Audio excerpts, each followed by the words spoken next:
3 panels to push agenda. Wontumi Exim Bank case. Court clears way for plea bargain talks. Okay.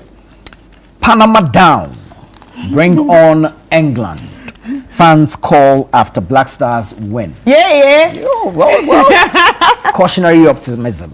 Yeah, we're excited. We are optimistic. You're too you're too on the edge. No, the thing about doing me this is, whole thing. Express yourself. No, if you know me well, I like to manage expectations. Express yourself.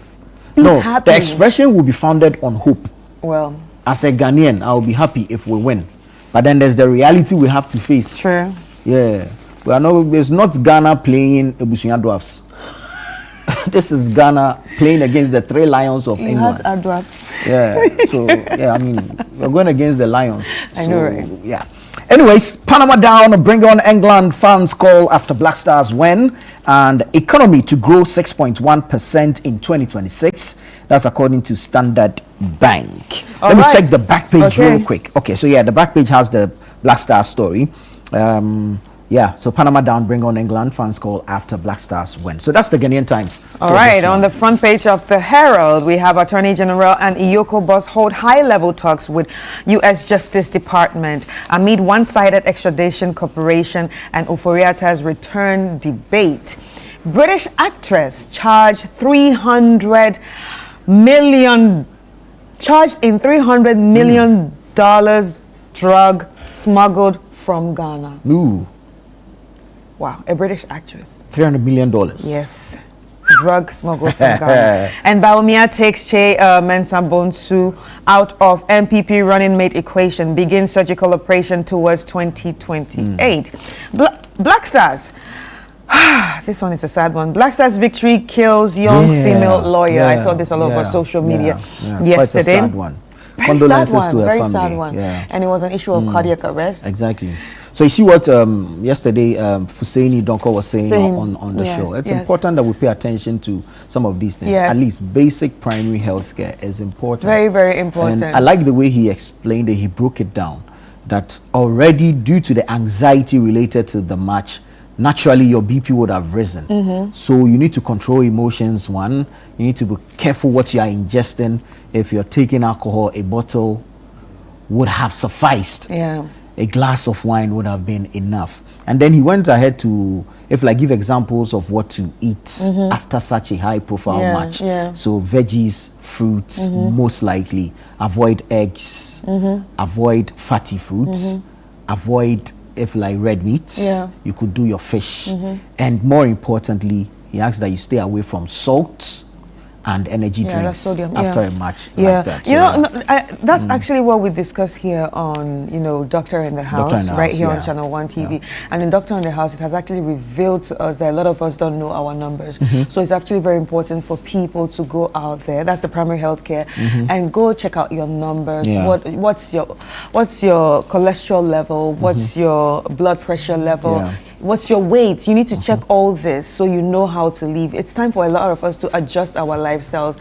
Because even the designer that died recently, that everybody has been also talking very about, young may lady. God, protect her soul and may she rest in peace. People are now linking it to issues of probably she was too tired, that she died in her sleep. And usually when you die in your sleep, it had to do with your blood pressure. It could be a cardiac arrest, and it's becoming too many that we're seeing young people, going into cardiac arrest.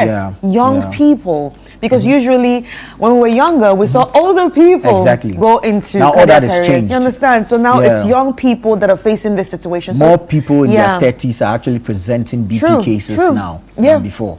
True. So it's important that we go out there and check out our numbers. Just walk into the hospital and at least check those ones, at least those little ones that you need to know about. Anyway, 4,000 public sector workers face salary deduction over unpaid student loans. And that's what we have on the front page of the Herald. All right, let me take you to the Chronicle. World Cup visa rush. Canadian High Commission bounces 1,423 applicants. Wow. That's a lot. That's a lot. 1,423. Coca-Cola rolls out FIFA World Cup 2026 campaign in Ghana. Mahama is the chief clearing agent. This is according to Nana Akomya of the New Patriotic Party. On the back page, you get a number of sports stories, results from previous matches, and of course, features on upcoming games, all on the back page of the Chronicle newspaper. Let's sign it off with our scripture for today, Proverbs 22:3. The prudent see danger and take refuge, but the simple keep going and pay the penalty.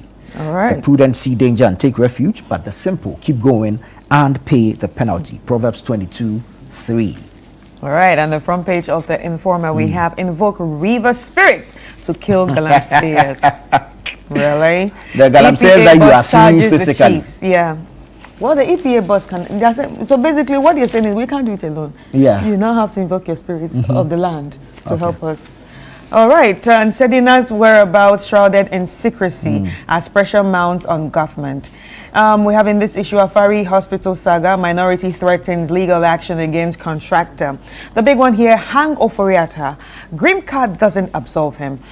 This is that the Price MP? Yes, and the MPP. Yeah, Davis Ansa Opoko. Yes, Davis Ansa Opoko saying. OPK. Yeah. And Presso MP. And Afoko rallies NPP behind Baumia, says 2028 is ours to win if we unite.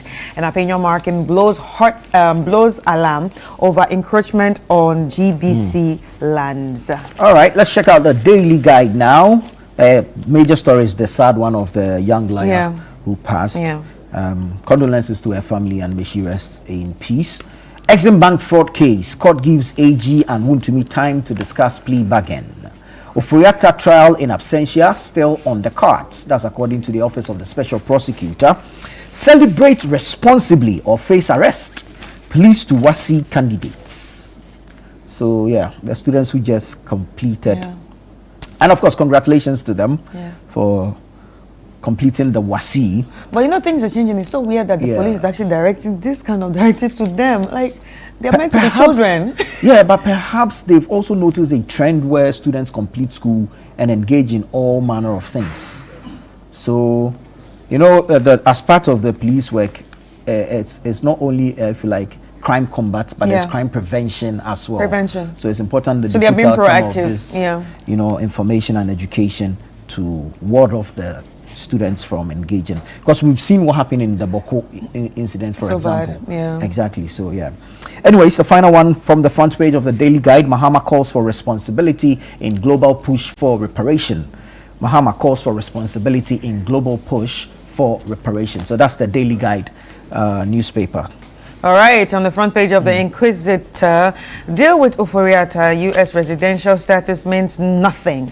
Sami Jemfi held over forest restoration agenda. NPA CEO inaugurates bitumen technical committee. And Tewia Apedu eyes Eastern Region NDC vice chair.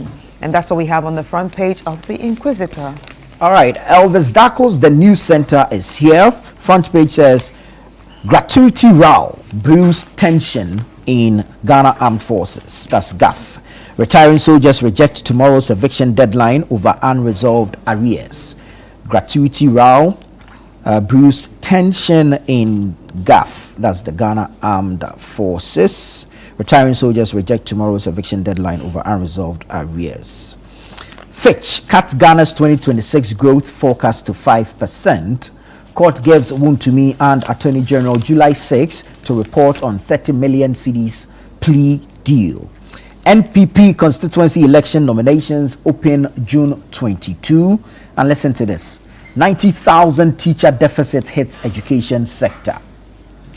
So there's actually a 90,000 student teacher deficit. And from if you listen to the education minister, the clearance they've received from the finance ministry, or if you like the budget, allows for the if you like employment or deployment of only 7,000 teachers. So take 7,000 out of 90,000, you have 83,000 more. There's a problem. Right, that's the News Center newspaper.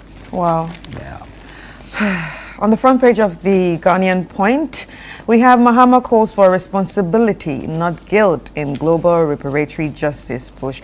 I like the fact that Ghana is being the one that is manning this, because I think it's very important. You know, Ghana is called the gateway of Africa, and because it's the gateway of Africa, a lot of things happen here, especially when it comes to the issue that happened 400 years ago. That's slavery. So I like the fact that Ghana has taken it upon them to say that, you know what, since we are called the gateway of Africa, even though a lot of African countries on West Africa and the coast were affected, let's man this up. I think it's a good one. And I think the conversation should be properly situated and well communicated. If we reduce the reparations to a check or cash, then we're missing the point. Because if really it's about money, to whom and by whom? True. You get it? So I think it should be properly situated and well communicated so that we are all aligned in our support for reparations. And you know, the thing that he said about not guilt, I mean, sometimes the West wants to actually throw some guilt on us when it comes to this issue. Like we're complicit. Exactly, you don't deserve it. Okay, even if we were complicit, we can say we are sorry. And which some Ghanaian chiefs have been doing already. They're already saying, we are sorry for what our ancestors did. We are actually sorry. So there's no guilt in that from our side, if you ask me. So anyway, Ghana needs up to 90,000 more teachers for budget, but budget allowed 7,000. That's what you just talked about. Also, we have NDC has lost control of governance. This is by the minority. About 4,000 public sector workers owe student loans, Comptroller and Accountant General. I will sack anyone who comes to Jubilee House to apologize to President Mahama over Wontemi. This is Mustafa Bande. All right, I'm going to take you to the Ghanaian publisher. Kennedy Japan threatens NPP. People's Forum questions CJ's social conduct. Exim Bank fraud case. Judge gives Wontemi and Attorney General 14 days to talk. No fees policy cost 888.8 million cedis. That's according to the Minister for Education, Haruna Idrisu, MP. All right. Yeah. Okay, the Daily Gist is saying female lawyer dies over Black Stars World Cup victory, and we just talked about this issue. Eurogate inflates Afari Hospital outstanding bills from $500,000 to $85 million. Minority bears feet. And then Baumia unveils kitchen cabinet for 2028 polls. Where is Sedina Tamaklo as confusion rages? Miracles Abuaji questions judicial neutrality on the CJ Bafo Bunny. And government blows 25 million Ghana cedis on deputy ambassadors.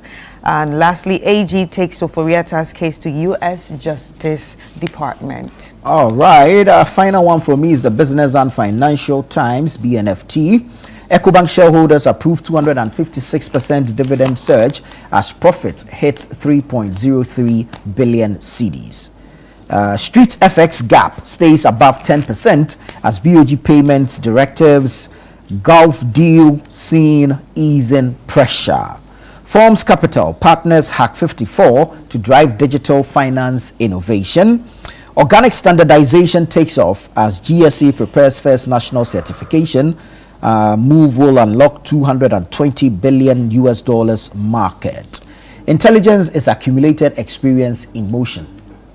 I like this. Think about it. Intelligence is accumulated experience in motion. Yeah. Beautiful. That's a feature in the BNFT. Go grab a copy and you get it. Business incubators as a de-risking tool for SME financing. And there's another feature that says when teachers become predators. And that has become a very serious issue. And should be dealt with. You know, with that issue, especially with the recent one that just happened, my problem is, apart from us seeing the rot that this is causing in schools, I just want to take this moment to also say that sometimes we as adults, we the ones that are reading this on social media, we the ones that are seeing this on newspapers, also have to control ourselves. Indeed. Also have to understand that a teacher and a student cannot have a love relationship. No, it's doesn't not work love anywhere. Yes, You might say, yes, the student might be 18. Yes, but a teacher is in a place of authority. Exactly. And because you're in the place of authority, you have no right to actually ask for sexual favors or even go ahead having sexual affairs with your students, because you are the adult and you are the one in the higher authority and should know better. So in all that, all this is to say that whatever people think this is, especially if they're thinking it's a love affair, it is sexual abuse. Indeed. Basically, that's what it is. It is sexual abuse. And we should refrain from making everything a joke, from making silly comments. Oh, Jesus Christ. Thank you for saying this. On social media. Stop talking about the positions that they saw themselves in. Listen, you are supposed to be angry because it can be your daughter or sister. I think we have a problem in this country. We have a sexual perversion problem. I think there are predators all over. From women to men to everybody. Jesus Christ. That is contributing to it on social media. Like the that comments you want to trivialize a situation like this. And we even see the issue of victim blaming. The girls are bad girls. Per whose standards? The girls are seducing the teachers. All this needs to stop. Granted, assuming without admitting, you are in a place of authority. You have a duty of care owed to this student. Under no circumstance whatsoever should you engage in such an act. Yeah. That is it. It's not there's a love no excuse, affair. there's no explanation, yeah, okay. There's nothing. Sexual consent age, even in Ghana is this. And you see, the GES, you see, this is why I have a problem with the GES and the authorities. Time and again, we've seen these things happening. You come and tell us you are doing investigations and we never hear anything. It never concludes. And when we come to you, you people want to hide it and say you have taken internal disciplinary measures. Listen, this child is from a family. This child is from a community. This child belongs to a society. Okay? And if an adult who should know better takes advantage, and that's what it is, they took advantage of this child, you can't explain it in any other way. Exactly. When you conclude investigations, you should publish same, because you announced to us, you interdicted this person and announced to us that you were going to investigate the matter. If you find the persons guilty, let us know. If you do not find them guilty, let us know. And if you punish them, let us know. So we publish same, and then we are convinced that the certainty of punishment as a deterrent has been established. True. It's basic. It's basic. Stop covering up for the teachers. Stop that. And that's in fact, I don't want to lose it this morning. You know that thing that they want to present transfer as punishment? Yes. It is not. It's not, because wherever he goes to, he is still going to do the same thing to the next person. So the whole issue of transfer as punishment is it's just it's a joke. It is not. Because if he can do it in point A, he will still do it in point B. In fact, transfer should be seen as a call to serve. Exactly. And not a mode of punishment. Listen, if you care about the students entrusted to you, you should do the right thing and stop making excuses for people. And those of you on social media who are trivializing the thing, I've seen people making caricatures of the thing. People making videos comments. of Even what surprises me is comments coming from women. That means you are actually fueling this. You are actually fueling the fact that, yes, he has taken advantage of a girl that's even young to be your sister or young enough to be your daughter. Listen, I'm a girl dad. So this thing scares me. So you understand. You understand. It's crazy.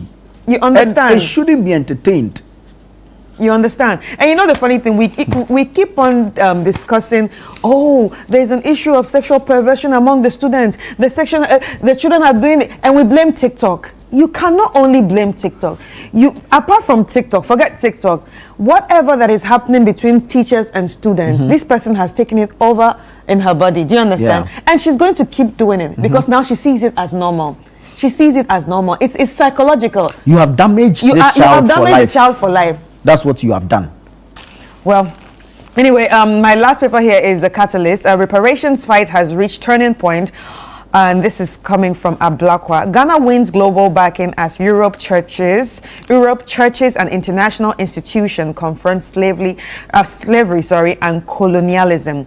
MCE cuts SUD for major infrastructure expansion at Joben SHS, and then cuts adjourns Wuntumi's 30 million Ghana cedis Exim Bank case to July 9th. And lastly, local footwear industry laments influx of cheap Chinese imports. All right, let me bring you a few headlines from our web portal, channel1newsonline.com.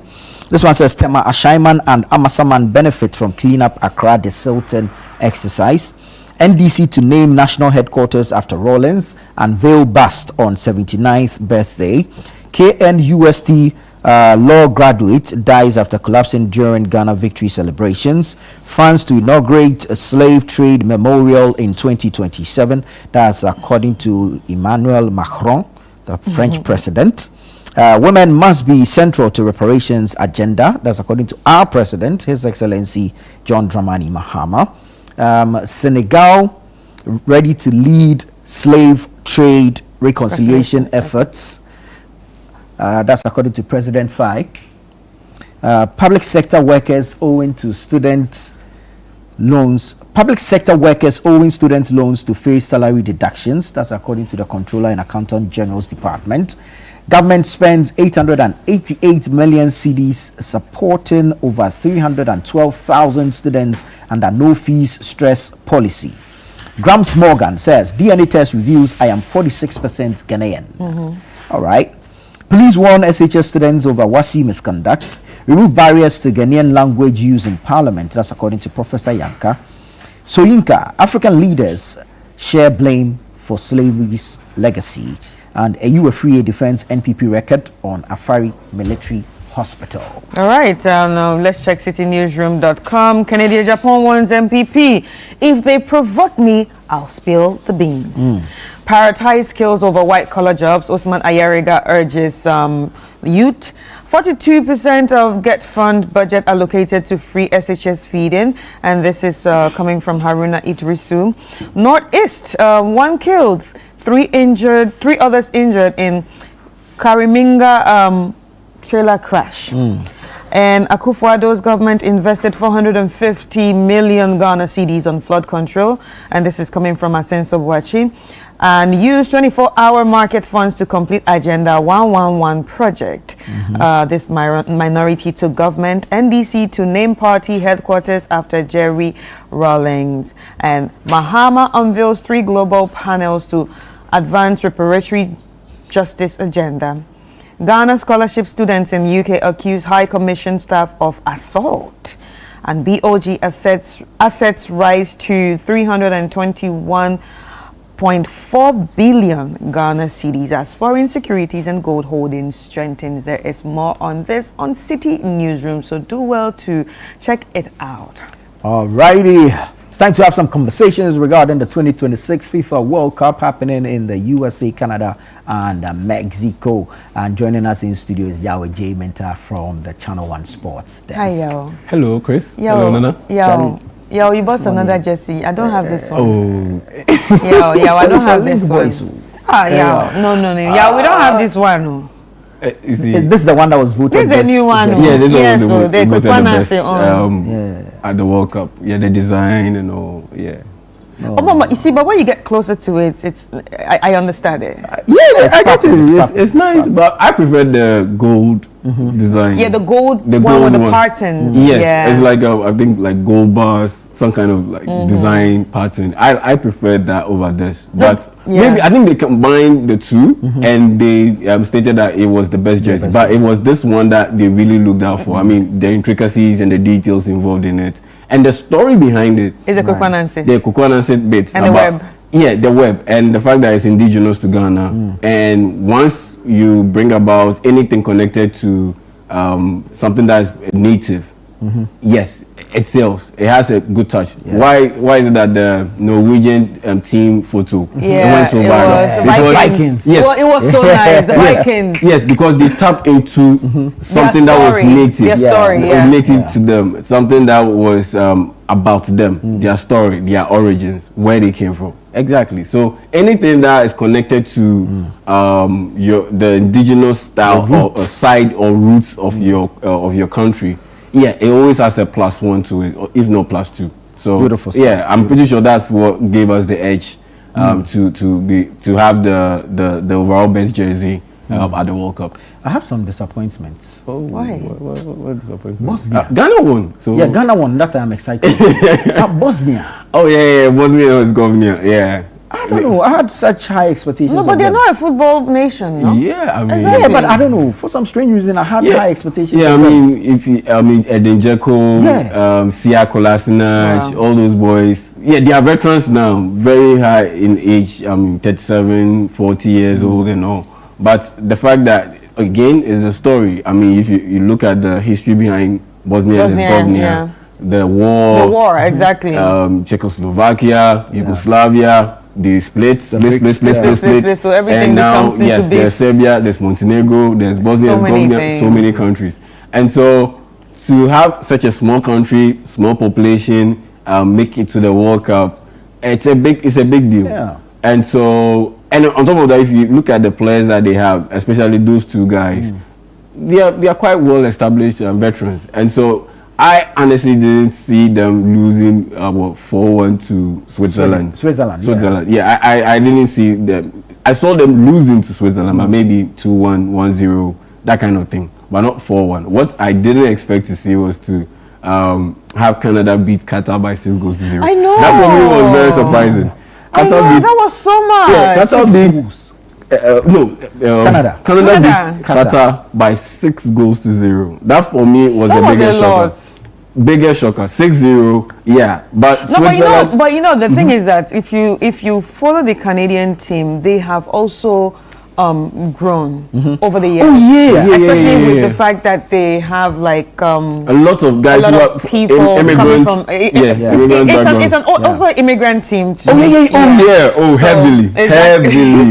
So we have Ghanaians, we have Nigerians, we have Liberians, we have. France has always had that tag, right? It looks like Canada is taking over. Canada has a lot of guys who have immigrants, a lot of West Africans, parents. From Alfonso Davis, all of those.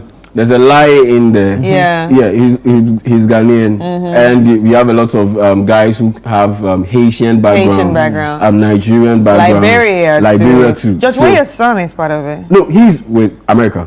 Tim Weah. Oh, he chose America. Yeah. I mean, he grew up in America. Was born in America. So Tim Weah. You know, there was a time Canada also wanted him. So I thought he was going to play for Canada. No. He picked America. Tim Weah plays for America. So George Weah's son, he plays for America. Tim Weah. He featured in their last game. And later today, they are going to be in action. Again. So we'll see against Australia. So we'll see how things go. That's going to be a hard match. Yeah, Australia surprisingly. Australia surprisingly beat Turkey 2-0 in the opening game, in their opening game. Yeah. And so it won't be a walk in the park. It won't be a cakewalk. No. The Americans will really have to dig deep. And I noticed this while watching their game, and I was discussing it with some of our colleagues in the newsroom. And I told them that I just don't know me that America have a better team than Ghana. Actually, yes. They have a better team than Ghana. If you look at the talent pool, if you look at the quality of the players, if you look at where they play, put together, they have a better team than Ghana, which I never thought I would say, at least in my lifetime. I never thought I would say that, there's come a time where the United States of America have a better, soccer team. Football. No, because we're talking about America. Exactly. Just playing on your mind. I was like, okay, let me rechange it. We're talking about America. Everybody knows we're talking about the World Cup. Even Donald Trump says they should change the name from football to soccer. From football to soccer, so that we know that yes, indeed. Yeah, there's a clear distinction. No, because you're in America. We don't. So that means they can call it soccer in America, but when we move to Mexico and Canada, we still call it football. I mean, but that's how they qualify. That's how they do it. Yeah. I mean, they live in their own world. Is it American football? Yeah, American football, yes. Folks normally target with their league, that's the NFL. Yeah, but yeah, the other American football leagues also in the world, especially in Europe, that's where they are trying to grow the sport and make it popular. And Ghana too. These days you see a lot of the guys playing some pickup games, American football games. It's scary. Oh, you know why it's scary? I mean the hits. The way they hit. Yeah. So they reached out to me. They saw my son. They suffer concussions. We went for a run. Yeah, concussion. Yes. They suffer concussions all the time. We went for a run, and one of them was like, "Oh, when your son plays," I said, "Yeah, he plays football." Yeah. No, we want America. I said, "No, I don't want to break his neck." But these days, no. I know that's problem. Oh, but these days they are trying to make it safe. Exactly, he's a soccer player, no.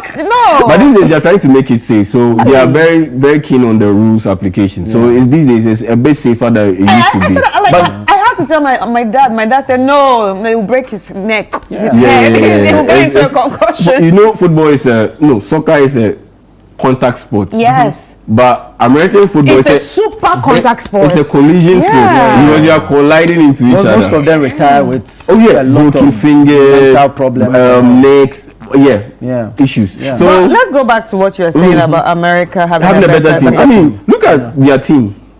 Look at their midfield, for instance. There's Tyler Adams who plays for AFC Bournemouth. There is Tillman who plays for Bayer Leverkusen. There is Weston McKennie who plays for Juventus. Look at our team. Which player in our midfield plays at the top level league? Elijah Usu, yes, he plays in France, but that's AJ Oxlade. You can't compare it to AFC Bournemouth in the English Premier League. Yes, Thomas Partey plays for Villarreal. Weston McKennie plays for Juventus. You get it. Then you look at the back line. Chris Richards plays for Crystal Palace. They won the Conference League. You look at the fact that Folarin Balogun plays for AS Monaco.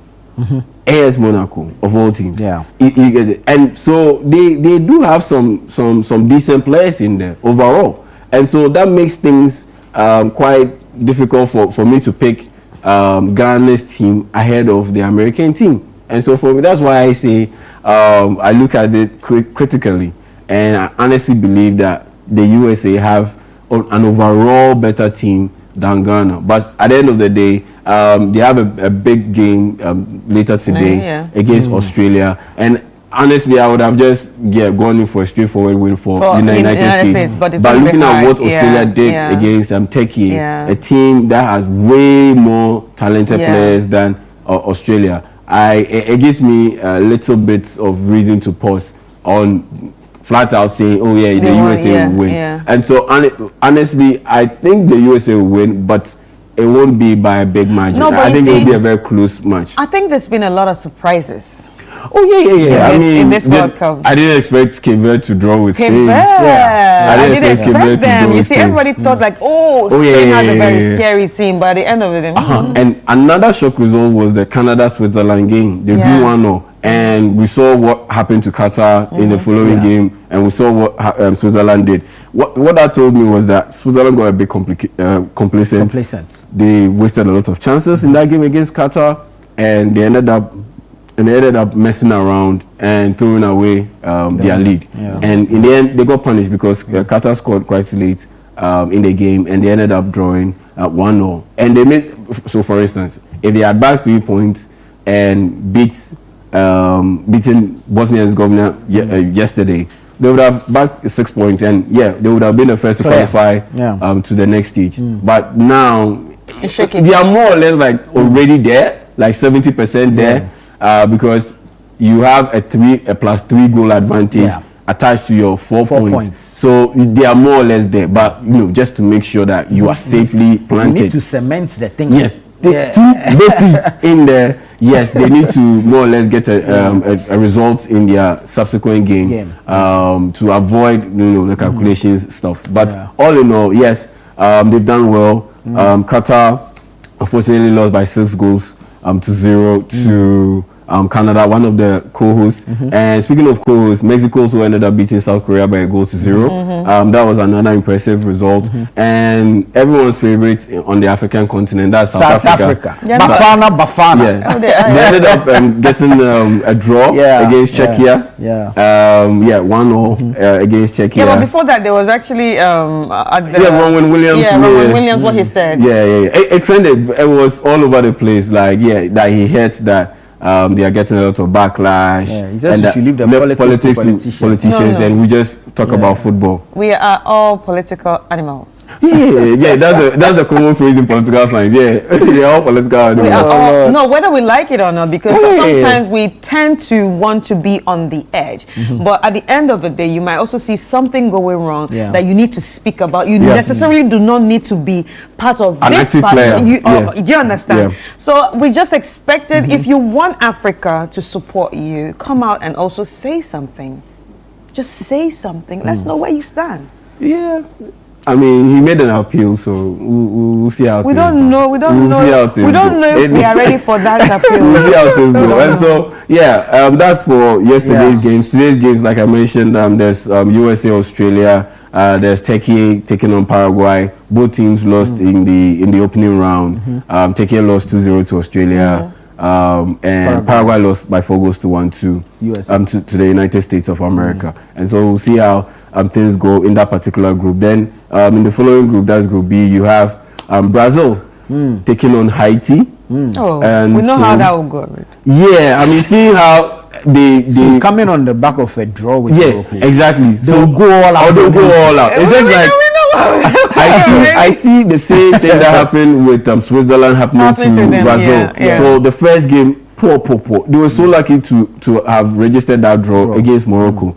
And the hit that has been directed at the team from the Brazilian folks is insane. No, it's not just only from Brazil, from all of us. All of us. Because we didn't expect If you think Ghana is heavy on football, of course, Brazil is heavy.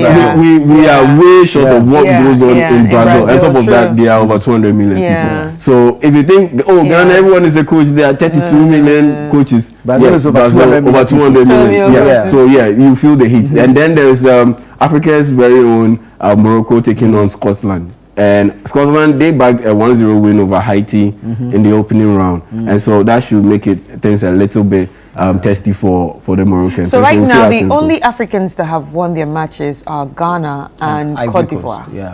Cote d'Ivoire, yes, those two. Then you have Morocco bagging that draw. They drew. So we want a straight out win. We're looking for more Africans to win. But I think I'll fancy that. I honestly believe they'll qualify. Cote d'Ivoire. Morocco. I think the group they are in. I think the group they are in there. I think they'll qualify. The biggest hurdle was that of Brazil. Yeah, I think Scotland. I think Scotland, they can handle Scotland. And once you beat Scotland, that means you have 4 points. And then your last game is against Haiti.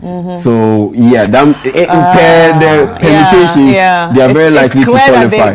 They are very likely to qualify. In Cote d'Ivoire, once you have a win, that means more or less you have to get a draw in your subsequent 2 games. And per the quality of this Ivorian team, they can manage it. That's why expectations are just like their neighbors. Expectations are high for Ghana to be able to qualify, because what we do need is that we get at least a draw from our next 2 games to be able to qualify, or be in good state to qualify. Because we didn't concede, so we have a +1 goal difference, and we have 3 points. So if you end up getting a draw, you get 4 points, and what a draw means that the goal difference nullifies. So you still have your +1, and if you have a goal difference of +1, I think it could be enough to be able to qualify to the next round. So fingers crossed on what lies ahead for Ghana, especially in that game, our next game against England. That should be a very, very big matchup. Anytime you just say that, my heart just sinks. It sinks into my belly. I feel like my heart just dropped. Just dropped into my belly. Your heart skips a beat. And it's interesting that I'm too invested in this thing. I mean, now expectations. But now, especially, I get it. Now that we've registered the win, so it has amplified the expectations that, even in our second game against Carlos, we managed to get a win. And so what that means is, at least we can get a draw against England, and Croatia, then we'll beat them. So yeah, that's the expectation. That's the expectation. And so manage those expectations. Yeah, expectations are quite high. And it's interesting to know that Israel. Yeah, 2 days after Ghana played, still the main man, the main man is still being talked about. That's Jordan Ayew. Like, people are still having a heated debate about where he stands in the team going forward, particularly in that game against England. And I wrote an entire article. I liken to the zero situation, the Cristiano Ronaldo situation in Portugal. Yeah, it's basically the same thing. Cristiano Ronaldo, Portugal have a big question they need to ask themselves. What do we want? Do we want to win it all, or do we want to ensure that we give our icon? Do you want to give our icon the best of treatment in realistically his last World Cup? And you have to balance the two. And I look at it and look. There's enough evidence to prove that they are better off letting Cristiano Ronaldo start off the bench. So you're now saying and it's the same thing with Jordan Ayew. Look, go through all the... Oh my God, the Ayew brothers are really suffering in this Ghana. It's not, you see, when you put it that way, it's like somebody's hating on the Ayews. But that's not the case. It's not hating, listen, they have served... They've really been under the heat. Yeah, because at the end of the day, pressure is privilege. No, but the sport itself is performance driven. Yes. And we weigh or we value you based on your performance on the field. And your form at the time you are needed. Yes. You get it. And listen, these boys, the family has been fantastic to Ghana football. You can't take it away from them. Level of commitment. I think that's why. I think that's why I probably have a soft spot for them. They have been committed. But listen, you can only love the way you hate them. Yes, but Chris, you go through reels and reels or clips from multiple games, and you can clearly tell that there's been a there's a bit of a check in how we play, because Jordan Ayew holds up play. Under Carlos Queiroz, Ghana has scored 2 goals. Both goals have been in transition moments, and both goals have been without him. Both goals haven't involved him. In transition moments. And there are clips of multiple instances where Ghana is in transition, and all that Jordan Ayew needs to do is just lay the pass. When the ball gets to him, but he holds on to the ball. He holds on to the ball, turns away from the point of action, and he ends up just killing the momentum or killing the sequence. In that game against Panama, Antoine Semenyo recovers the ball. He runs with the ball, gives the ball to Jordan Ayew. He runs into space. There is space available. All Jordan Ayew needed to do was just lay the ball. And we all know Semenyo's style of play. He's a runner. Just play him into space and you run with the ball. Can go. Then he was ready to receive the ball in a dangerous position, and Jordan Ayew turned away from the point of action. And in the end, he ended up. The worst part of it is he ended up losing possession. There was another instance where he had the ball on the wing. Gideon Mensah made an overlap, just laid the ball off. The guy just dinks in a cross. Ghana is in perfect position to be able to attack the cross. Jordan Ayew does not lay the pass on. I think he likes to score. But even his play now will not even help him to score. You see, because he's not moving forward. He's not progressing the ball. You see, everyone, I'm not saying that everything that Jordan Ayew does is terrible. No. You see, if you are reviewing his performance, he did very well. But there is a time and place for everything.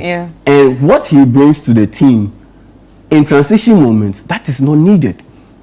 If we are leading by maybe 2 goals to 1, and we need a win to qualify to the next stage, or we reach the knockout stage and we need a win to ensure that we've qualified to quarterfinals.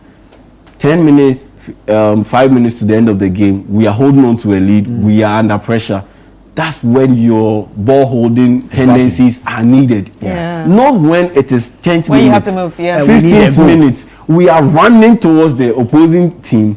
They are in shambles, organization wise. Disorganize the defense. They are disorganized because we recovered the ball and we are in transition. They were attacking and we made an interception. So just lay the ball off.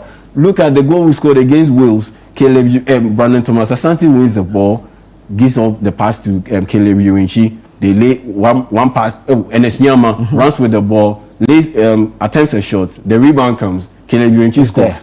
Against Panama, Semenyo wins the ball, runs with it, lays the pass on to Brandon Thomas Asante.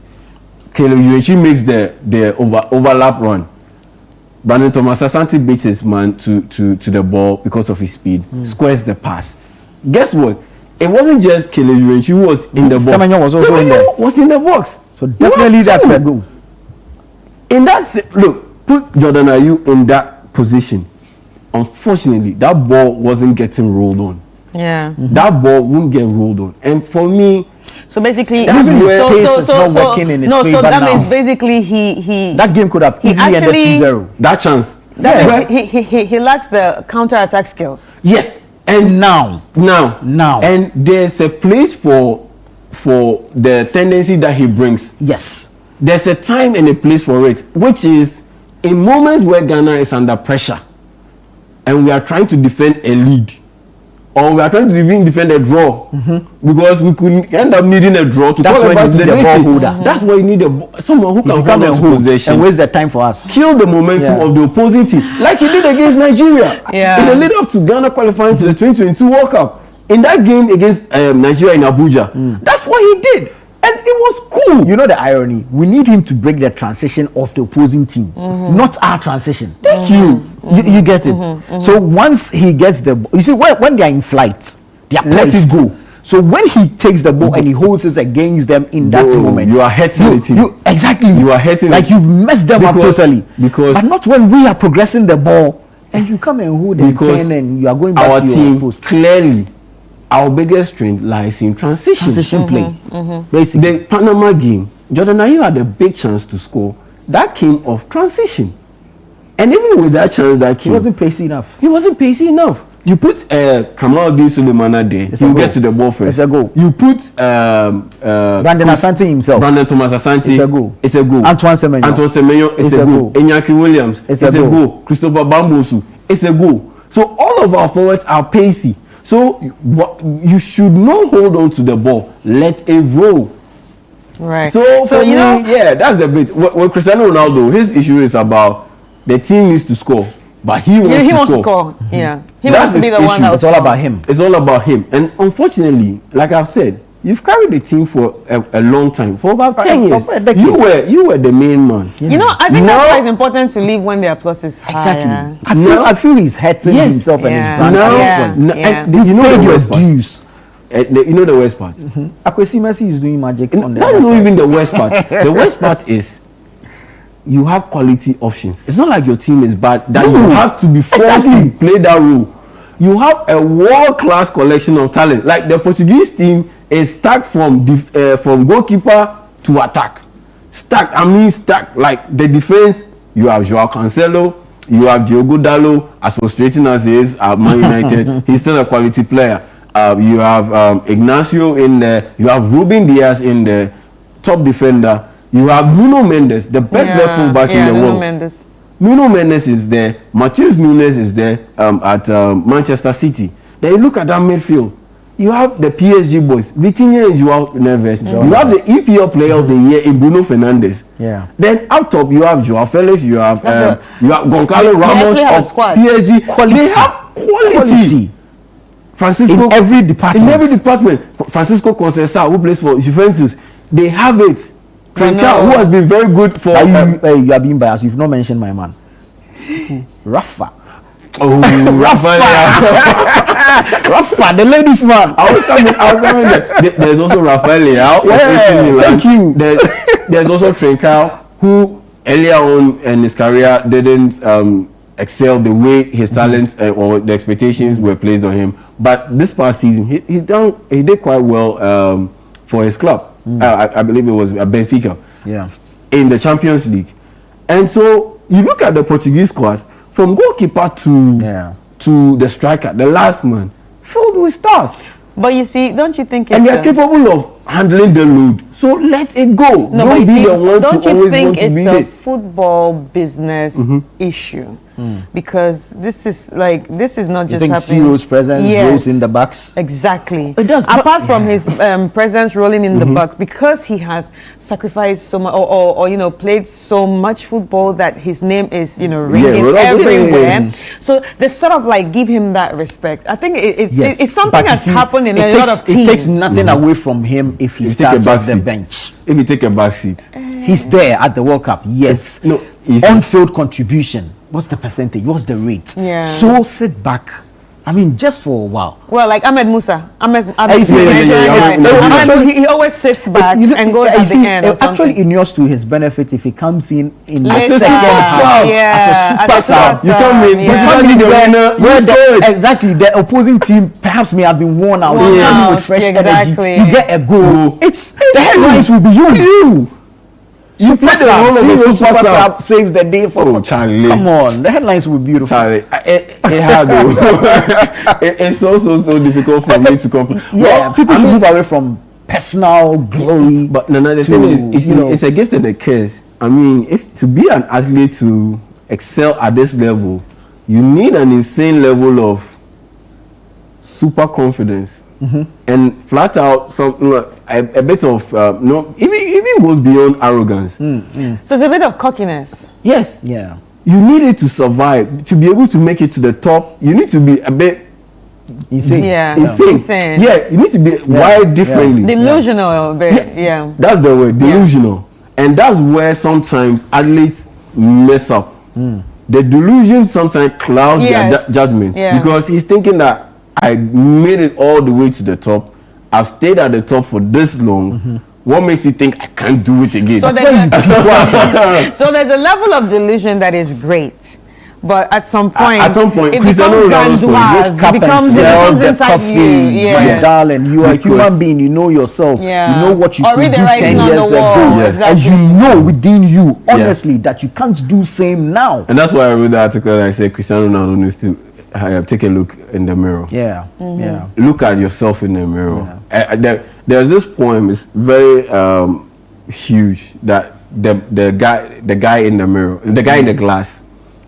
You can lie to the entire world. You can fool everybody, but you can't fool the man in the glass. Yeah, you can't lie. You can't fool the man in the glass. Look at yourself in the glass. Look at yourself in the mirror, and just talk to yourself. So when you go and dye the gray hair black, everyone else sees black. You know that is gray. Like you are walking around, everyone sees that. Oh, Charlie, your skin looks good, but Charlie, everyone knows you are telling people that you've eaten pizza. Looking at, I'm taking a cue from one of Kofi Kinante's songs. You are telling people that you've taken in pizza, you are looking all fly, you're cool, but Charlie, they don't know the aristocrats that you've eaten in your house. No one knows. You get it? So it's just you. Like you cannot lie to the person in the glass. Have to be honest to themselves. Be honest with yourself. But the World Cup, now we are done. What yesterday's games did was to signify a transition into the second round of games. At the group stage, yes. So the first round, Ghana's group is the last. Group L. Yeah. Ghana's group is the last. So we actually played the last match. First round. Group games. Yes. So we are done. So the first round was done, and yesterday the second round of games at the group phase started. And it started with the Czechia South Africa game.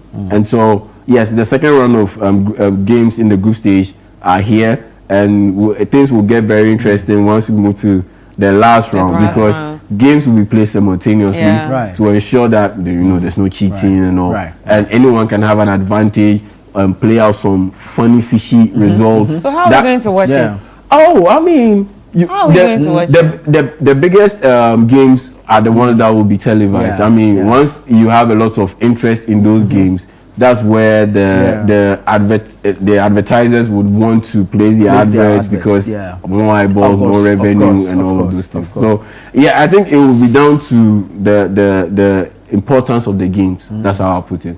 And based on that, that's when the technical folks will pick and give it to the marketing folks to put it out there on TV for us to enjoy. So in case we got a win over Panama, and Croatia lost to England. So let's say unfortunately, we lose to England, and we are on 3 points. No, we will not. In Jesus' We have name. to play these. yes. Yeah, knock on wood. Okay, so knock on wood.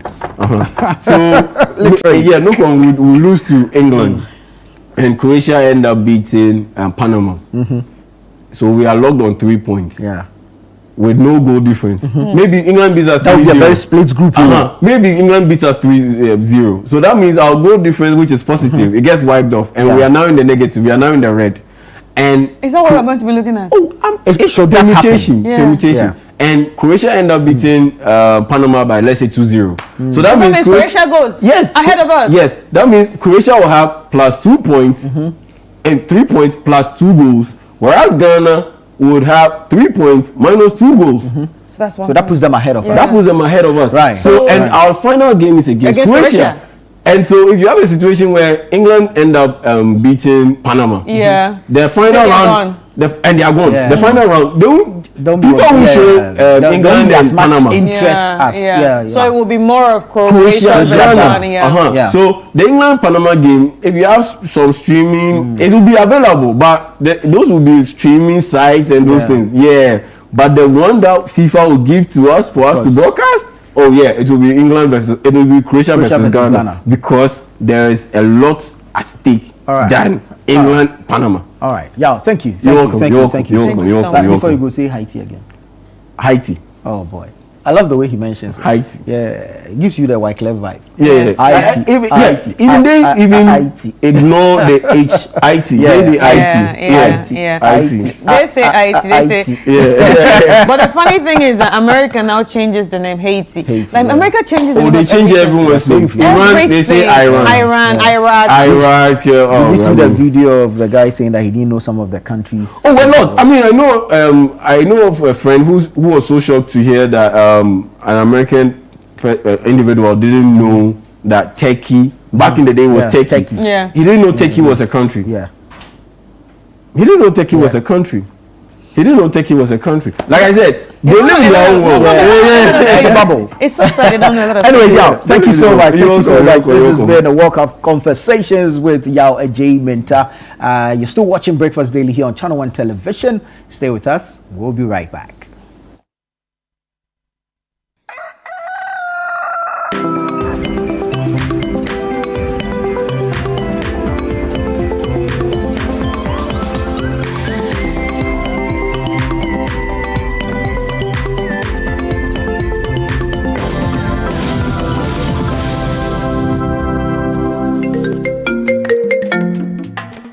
Hello, my name is Pamela from Customer Service. Please revalidate your account by texting your Ghana card number to 0500,247. Hey, Abili, wabedim. Madam, give me the numbers behind your ATM card. I'm calling from the head office. An email was delivered across to our customers this morning. Confirm if this is your bank account. 100,100,100. Thanks for sending your bank card details. Send the OTP now to avoid cancellation. EcoBank will never call, email, send an SMS asking for your PIN, OTP, bank card, or Ghana card details. Don't get played. EcoBank, the Pan-African Bank. Hello, please, I'm calling from Customer Experience Center. Every day, we make choices. Some big, some small. What would you be doing today? I want this or... Every day, we make choices. And sometimes, choices that shape our hearts. Hi.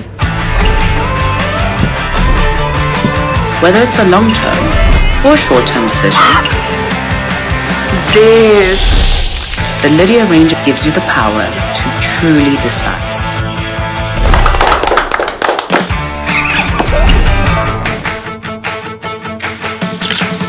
With Lydia, you truly decide.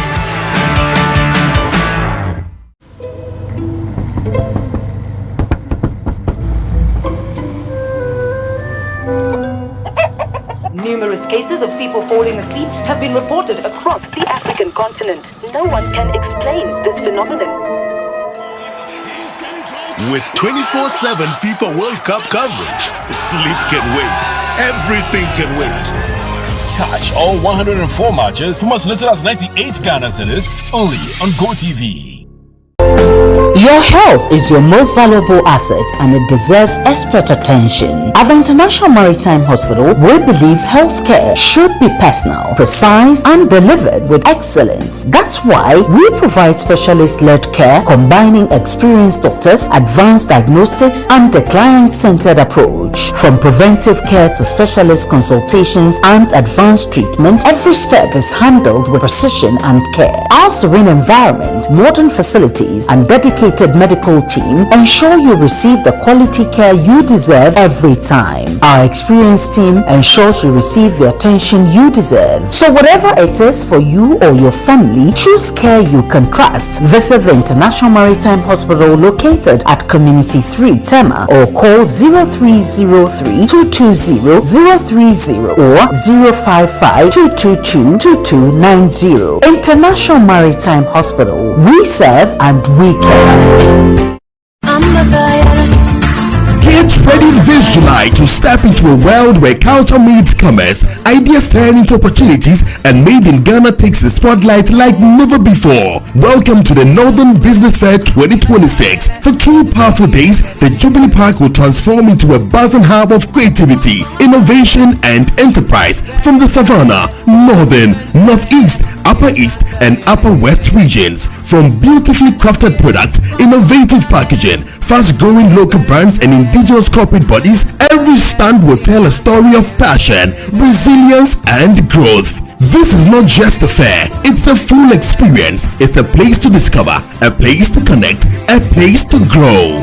This is your chance to engage with Ghana's most exciting SMEs, startups, and homegrown brands all in one vibrant space. Dates Saturday 25th and Sunday 26th July 2026. Venue Jubilee Park, Tamale. Time 9 a.m. to 6 p.m. daily. Are you ready to showcase your business to the nation and beyond? Call 0205 973-973 now and secure your spot. Don't sit on the sidelines. Be part of the energy. Be part of the story. The Northern Business Fair 2026 is powered by Channel 1 TV with support from City FM, and it's proudly sponsored by EcoBank and National Petroleum Authority. The Northern Business Fair 2026. Your market, your connections, your growth.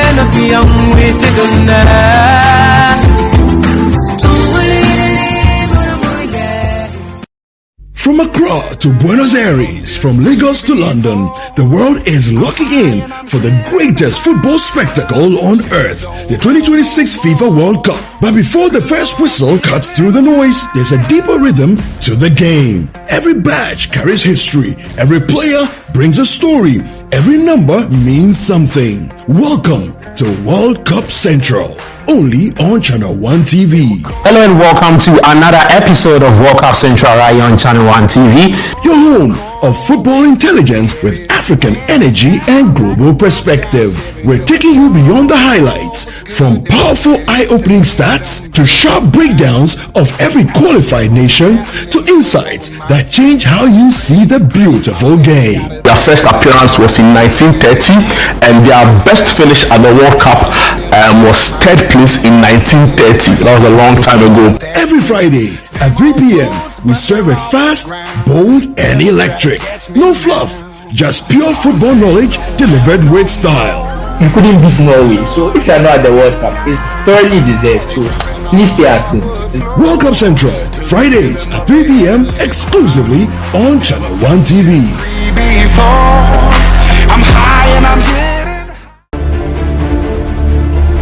Ghana is built on stories. The dreams we chase, the challenges we face, and the change we demand. At Channel 1 TV, we bring these stories to light with truth, fairness, and courage. We listen, we question, we amplify. Because when your story is told, change begins. Channel 1 TV.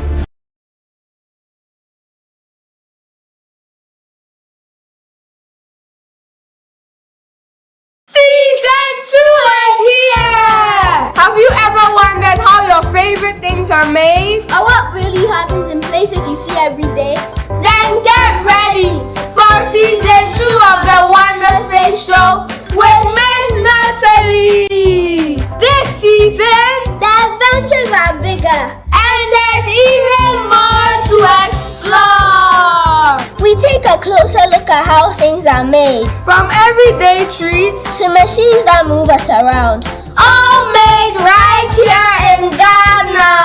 In this season, we also discover exciting places around Ghana, where ships come and go, where books are waiting to be read, and where messages are sent near and far. We meet inspiring people with big ideas, from discovering a powerful plan with a cool story, to learning how to take care of our smile. And yes, the DIY activities are back. Fun experiments, creative challenges, and exciting activities you can try at home. Are you ready? Then gather around and let the adventure begin. You don't want to miss season 2 of the Wonder Space Show with Miss Natalie.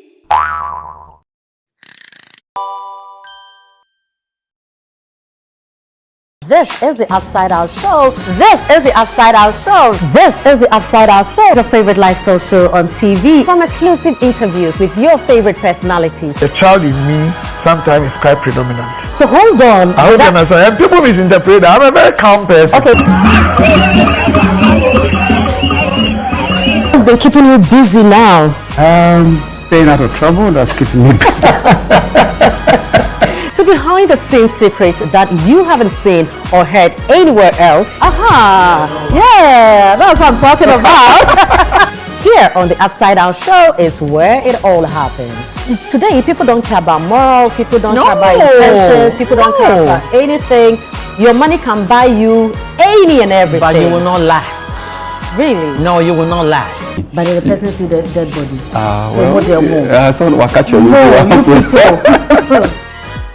Catch the Upside Down Show every Sunday at 7 p.m. only on Channel 1 TV.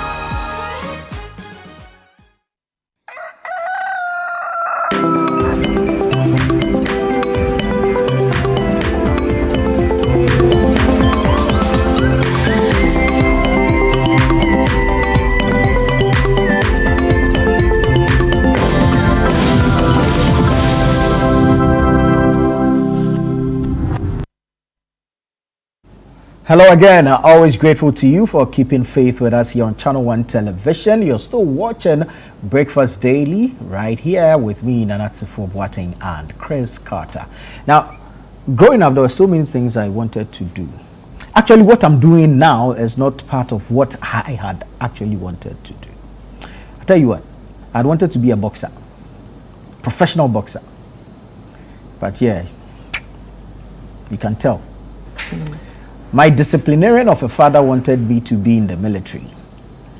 My mom, who is a Kudi person, she wanted me to do, go into commerce, do business, or for prestige and perceived competition, become a doctor or a lawyer so she can brag to her friends. But one of the other things I wanted to do is to become a shoemaker. I love shoes. I know you love shoes. It tells actually. It tells I wanted to make my own shoes. Maybe it's not too late for me. So let's find out from one gentleman who makes shoes and makes them exceptionally well. So much so that he gets to compete on the international stage. I'll tell you his name and then we'll relate it to that meme. I don't want peace. Anyway, since we're talking of I don't want peace, we are going to be speaking to Peace Ando, who actually participated at the World Championship of Shoemaking in 2026, and he actually represented Ghana. Yeah. So Peace Ando is here with us, and he's going to be breaking things down with us. And the exciting thing is he has a lot of shoes here for us to see, and also we might just get into the tip of making shoes. No, don't be mad at us. So you see, that's the perks of the job. It comes with it. Maybe we'll get some shoes, and then we'll direct you to where you can buy shoes from him. Yeah, but we will get some for free. You understand? Peace. Good morning. Welcome. Good morning. Good to see you. Good to see you. How you doing? Thank you. I'm good. Good stuff. Good stuff. So this is the second time you're competing at the World Championships. Wow, tell us about it. How's it been? What was the feeling like, especially the first time? Yeah, so the first time was it was a massive feeling for me because that was where my work was being noticed on Facebook, and I was being invited to join the World Championships of Shoemaking in 2022, and I did, and then the outcome was a bit impressive because for my first time and I was placed 17 in the world, so the first outcome was very impressive for me. Wow, great stuff, great stuff. I like to, even before we get into the conversations of how you started making shoes, let's create a distinction. You know, when we're kids, you hear shine. So we know there's a shoe shine. Sure. We know there's a shoemaker. We know there's a cobbler. Sure. What are the differences? All right, so the shoe shiners are the ones that polishes shoes, and then the cobbler and then the shoemakers. I think the only difference is that the cobbler always makes repairs. Okay. And then the shoemakers manufacture shoes from scratch. Great stuff. Yeah. So how did you find yourself making shoes? All right, growing up, I grew up in a very let's say in a poor community from Obuasi. That was where I which part of Obuasi? Antobuasi. Oh, okay. So in 2004, my senior brother had then finished his secondary school, and then he was being trained as an apprentice in a nearby workshop. So was there a shoemaking workshop? Yeah. Okay. In a nearby shoemaking workshop. So when I was in class 6, he had then finished his apprenticeship and then was working in our compound. So after school, he would just call me to join him in his work. So I was doing the stitching for him by hands. So it was through him that I got to know that. So he also made shoes? Yeah, no, he doesn't make shoes. He started with slipper making. Slipper making? Yeah, slipper making. All right. All right. Is he still in the business? He's a miner now. Let's say a good miner now. Oh, okay. He has stopped shoemaking. The good one? Yes. Okay. Okay. Yeah. It's important. Yeah. Right. So it was through him that you got into the business of shoes. Yes. So at what point did you realize, you know what, I can actually make a living out of this and not just help my brother, but can make something for myself? And at what point did you also realize that I can actually transition from slipper making into shoe making? Yeah. So it all started when I moved to my father's hometown in ESPA. So I was sketching shoes all the time. Like even though I was teaching as a people teacher in the school there, but after. All right, so you were a teacher. Yes. Okay. So after my school hours, I would just pick one or two stuff inside my room, and then I'll be practicing how to make original or the correct shoemaking. So I made some few researches, and then I came to realize that there are some advanced shoemaking that like we are not doing here in Ghana. So I put upon myself to do that advanced shoemaking, which is the hand-woven shoes. So I was being inspired by some top shoemakers in the world. Then I wanted to become like them. Like who? Like Victor Vup. Victor Vup. Yes, Victor Vup from Romania. Yeah, I think 2019 he placed fourth in the World Championship of shoemaking, and it was through him that I got registered in the World Championship of shoemaking. Okay. Yeah. So I had my inspiration from these people. Then they motivated me to do more than what the local shoemakers were doing. Right. Right. So you said you just talked about the World Shoemaking Competition. Where usually is it located at, or where does it happen? It is held annually at in the UK, Tom Beecroft Street. Yeah, that's where normally it is being held at.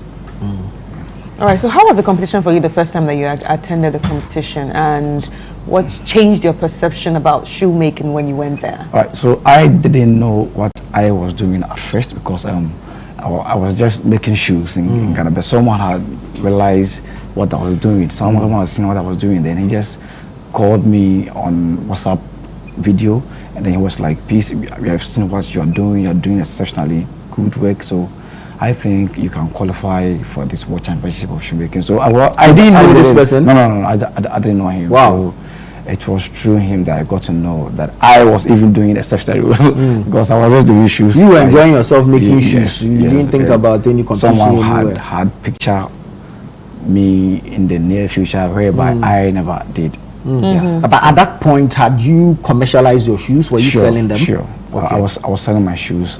That time I was doing cemented shoes. Okay. What? Cemented shoes. What does that mean? Look, right. There are two types of shoe constructions. It's three, but basically we normally do two. It's the bleak construction and then the cemented construction. But the handwork is the advance of them all. Yeah. So.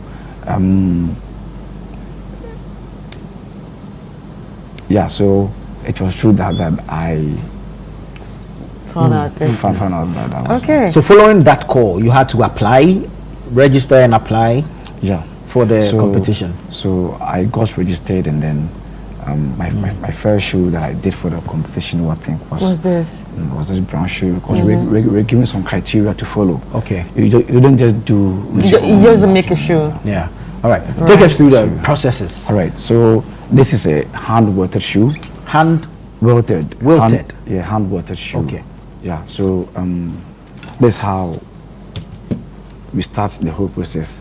The normal shoes don't have. But wait, before you get into that, so now you said you started loving to make shoes, right? Or started having the interest to make shoes. Did you now say go to school to learn or to better yourself? All right. So I'm an SHS graduate. Oh. Yes, I just finished. So my dad was forcing me to go to university, but I had the passion for shoemaking. So it was like, everything you know now. Yeah, everything I had, because after school I would just be sketching shoes, even though I wasn't making it by hand.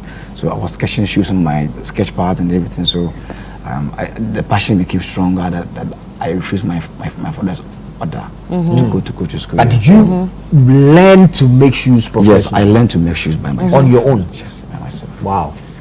That's some great stuff. That's very interesting. Yeah. All right.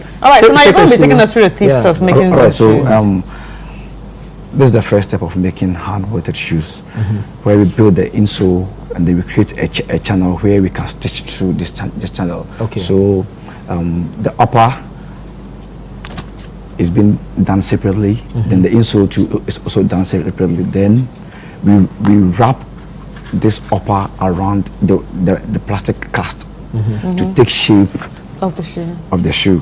So does it have different sizes? Yes, it has different sizes and different shapes. All right. So every shoe you see was made through this cast. Yeah. Yes. Okay. So it is the cast that gives the shape. Right. Of the shoe. So based on what you picture as the outcome of the shoe, you make a cast that suits it. Sure. Very well. Sure. You make the cast or you buy the cast? No, it is being sold. Okay. It's being sold, but at times you wouldn't get the shape you want. Exactly. So that's what I was asking. You will have to make an extra work on the cast. Yeah. So after the insole is being done and the upper is also being done, you just wrap the upper around, and then the lasting process starts. So I don't know whether I can start. Oh yes, you can. Sure, you're taking us through. If you want us to help you, we are your apprentice at this moment. We can actually help you. So yes, sir. What do you want me to help you with? All right. So when it gets to it, I'll tell you. Okay. So you might as well just tell us what you're doing at once. All right. So I'm bringing out some nails for the lasting. Right. We are lasting without glue. Right. We're using only nails for our lasting. All right. So without wasting time. So your upper is now on your cast. Yes, it's now on my cast. So I just drag it by the help of the lasting plier, like this, and then I tack it with a nail. So you pull. Is the cast soft because the nail went in easily? It's a bit harder. Right. So we start lasting from the front. Every lasting is done from the front. So do you need a lot of strength to do this? Sure. Because I can see the way you're dragging it. You don't have strength, you can't do shoemaking. Yeah. Because you want it to fit around the cast perfectly, so there are no creases. So if I may ask, the way you're pulling it, what if the leather tears? Well, it's not easy to get torn like that. That's if you use a good leather. It's not easy. Okay. And how many days does it take to make a full shoe? All right, so we have the ready-made shoes, and then we have the custom-made shoes, or the bespoke shoes. So I am basically a bespoke shoemaker, whereby I'll take your feet measurements and everything that I need to know about your feet. I'll get them, and then if there's an adjustment I need to do on the last, I'll do it to suit your feet very well before the main shoe is being. And and then if possible, if I have to make a sample shoe for you to wear before, then let's say for a week, you wear for a week, then you come back and tell me where you're having difficulties, then I'll solve it and for you. Discomfort, and I'll solve it for you on the last before the main shoe is being done. So like how many? Let's say it can take a maximum of 15 days for a pair to be made. Okay. For a bespoke shoe to be made. So that's a maximum of 15 days for the bespoke shoe to be made, but with consultation and everything, say we are doing more than 15 days. They all fall within the 15 days. Okay. So tell us about the competition. So the second, my second competition, when I saw the shoe that we were about to make, and I realized it was my field, so I have to reapply for another registration. So normally most people do go for the competition based on the shoes they feel comfort in doing. So how many people did you compete against? This time around we were 22 for 2028. We were 20 contestants for 2026, and then in 2022 we were 30. Okay. And how many from Africa? Only me. Wow. Ever since the competition started, I've been the only African that have contested twice. Interesting. Are you going to contest again? Yeah, I'm going for my last time. What are you looking for? I'm looking forward to be the first runner, to be the runner up. Yeah. You don't want to be the winner? Well, I know why I'm saying that, because we're humans. You're not 100% sure. Then I am not there when they are judging. Understand? So let's just say you are looking to be like the first three winners. You're looking to be part of the first three winners. Sure, if it happens that way, that's more praise God. If you don't, then we still look forward to do another thing next time. Do you pay to join the competition? No. Okay. You don't pay, but you go through some qualification processes. And what have the judges said about your shoe? Well, the first one, I think they made some comments which encouraged me to go for the second time. Yeah, I think it was quite impressive. Okay, Pisando is here. He's making shoes, going through the process. He's been at the World Shoe Competition twice, and he's joined us here on Breakfast Daily to take us through the process. We'll take a quick break here, and we'll return with more.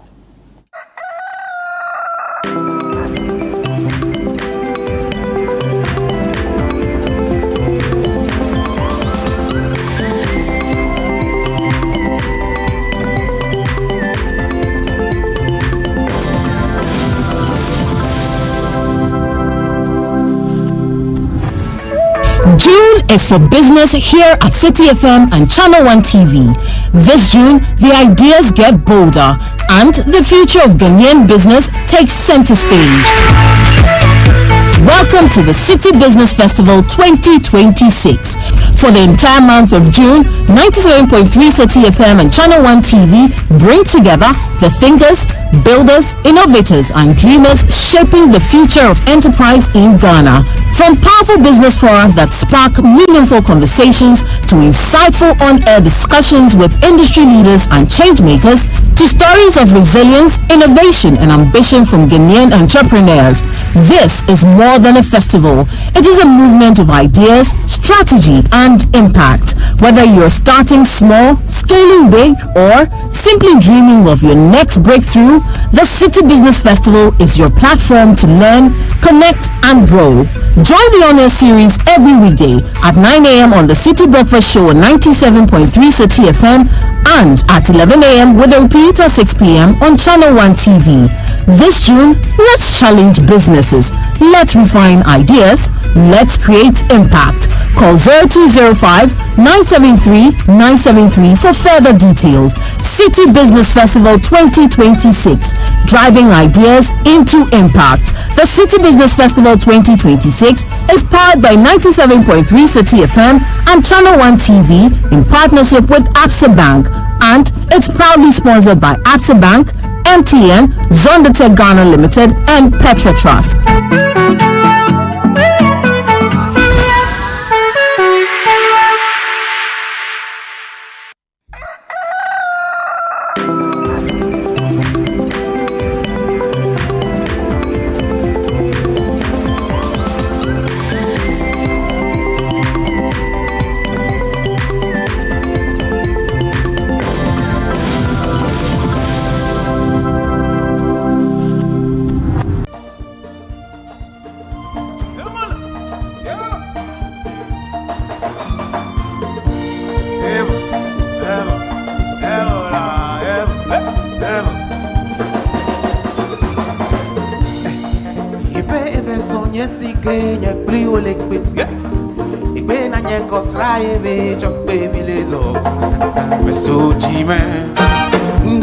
Bibi, solentime, rasere si batona. Minyale ke medu yakaka, afi egbe milezo. Long play yakofanya hokumiano. Emebuta melenu siamu. Inana be melona wo Maria. Everybody now. Maria. Medeka, Maria, Medeka, Beko, Avalon, Maria, Maria, Maria, Medeka, Beko, Avalon, Melefa, Maria, Medeka, Beko, Avalon, Maria, 1, 2, 3, go!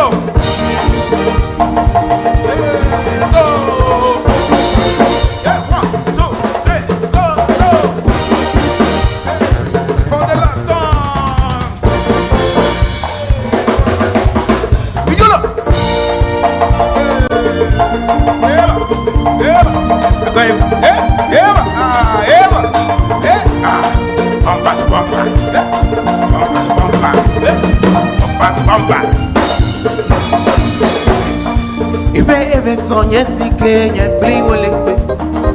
Ikbe na nye kosra ebe sokbe milezo. Mesontime ndole bibi solentime rasere sizadona. Menyale game tu yakaka afi egbe milezo. Long play yakofanya ukomiano. Nemebuta mele musiangu. Egana be melona Maria, Maria, le cagbe con la valo. Melefa, vi Maria, le cagbe con la valo.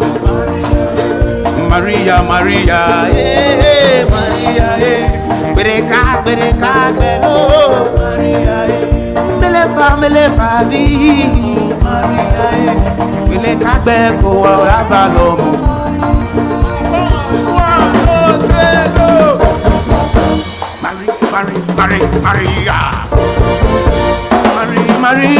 Marie.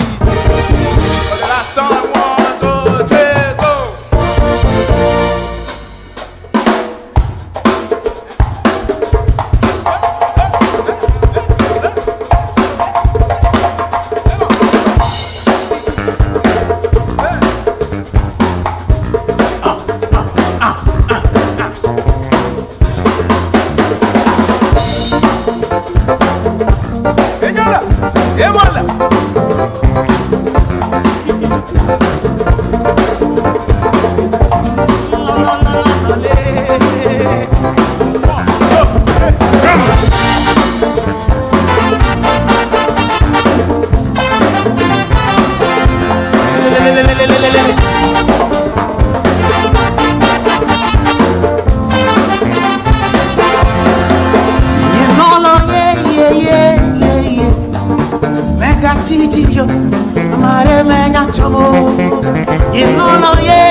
Baby, today I don't get some. You know me say I don't go get. Mama will not go my bad dollar. Yeah. Mega Gigi, I'm a remaya chomo. Yeah. Mega Gigi, I'm a remaya chomo. Yeah. Mega Gigi, I'm a remaya chomo. Yeah. Mega Gigi, I'm a remaya chomo.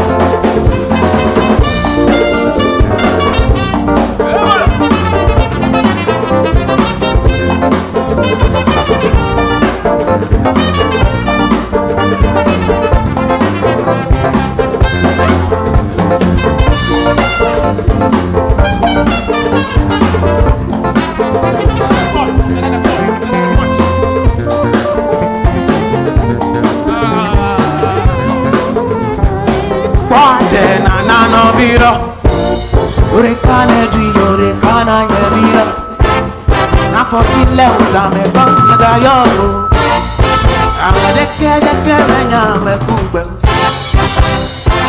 wade na no bi urekane diyo rekana yemira na fotile usame banga yo amadeke menya mekugbe yeah, no, yeah. Mega Gigi, Mare Mania Chabo. No, yeah.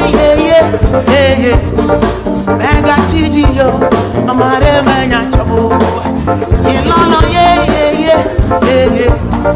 Mega Gigi, Mare Mania Chabo. No, yeah. Mega Gigi, Mare Back bad, na no viro. Urekane di urekana nyemiela. Na fotile usame banga yo. Amadeke menya mekugwe.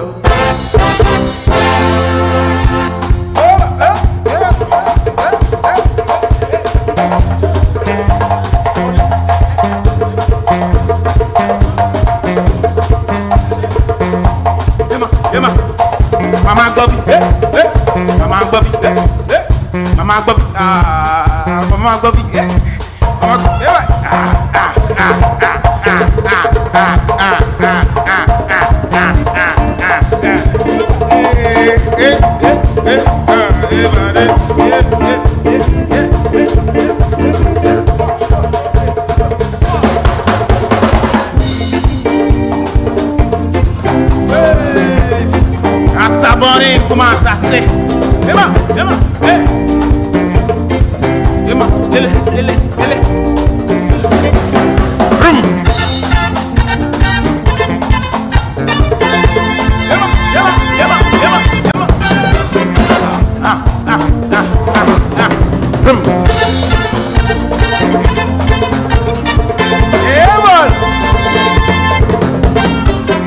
Asaboni kumasasio, asaboni kumasasio, asaboni kumasasio, yemala, asaboni kumasasio, bigala,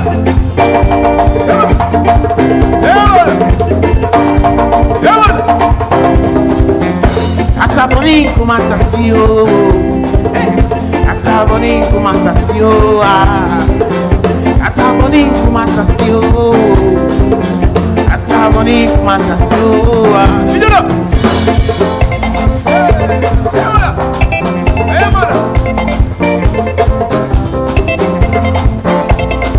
Emara, emara, emara.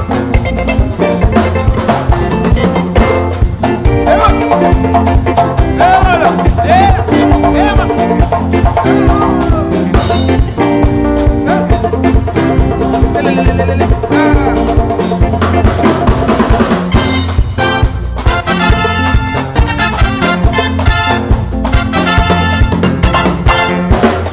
Mama kene menya yode kene mangulo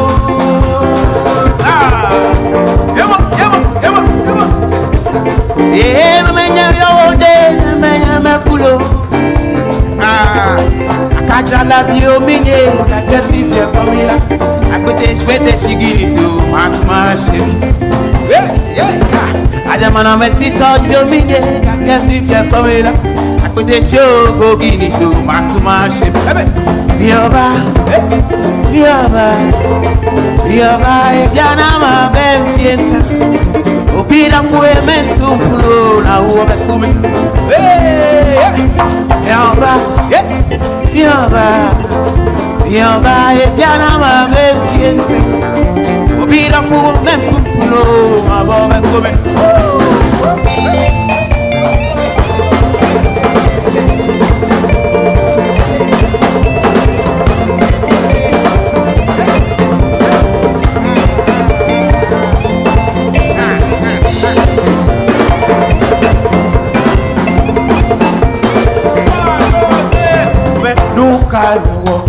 Chikunyaka unye, afinye lono, do chikule unye, nyaka mewo, bobo nyaka unye, nono nezando mapakona ulu, kobe nuka mewo, chinyuka ya unye, afinye lono, do chikule unye, nyaka mewo, bobo nyaka unye, nono nezando mapakona ulu,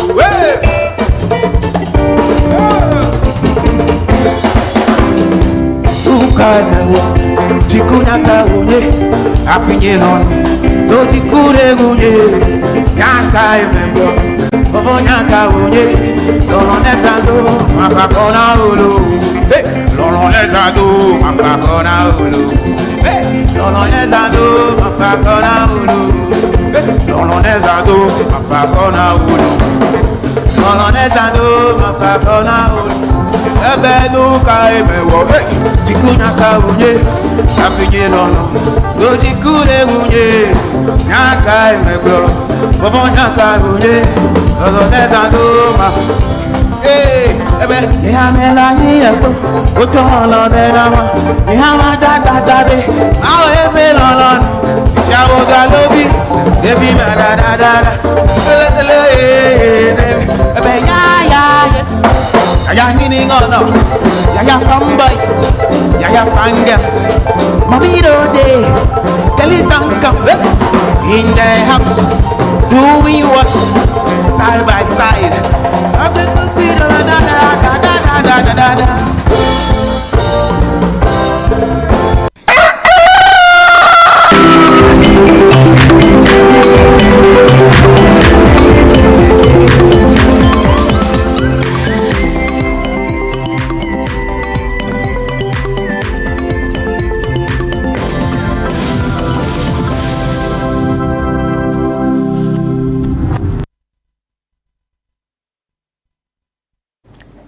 Sarah Music, always a pleasure listening to him do his thing.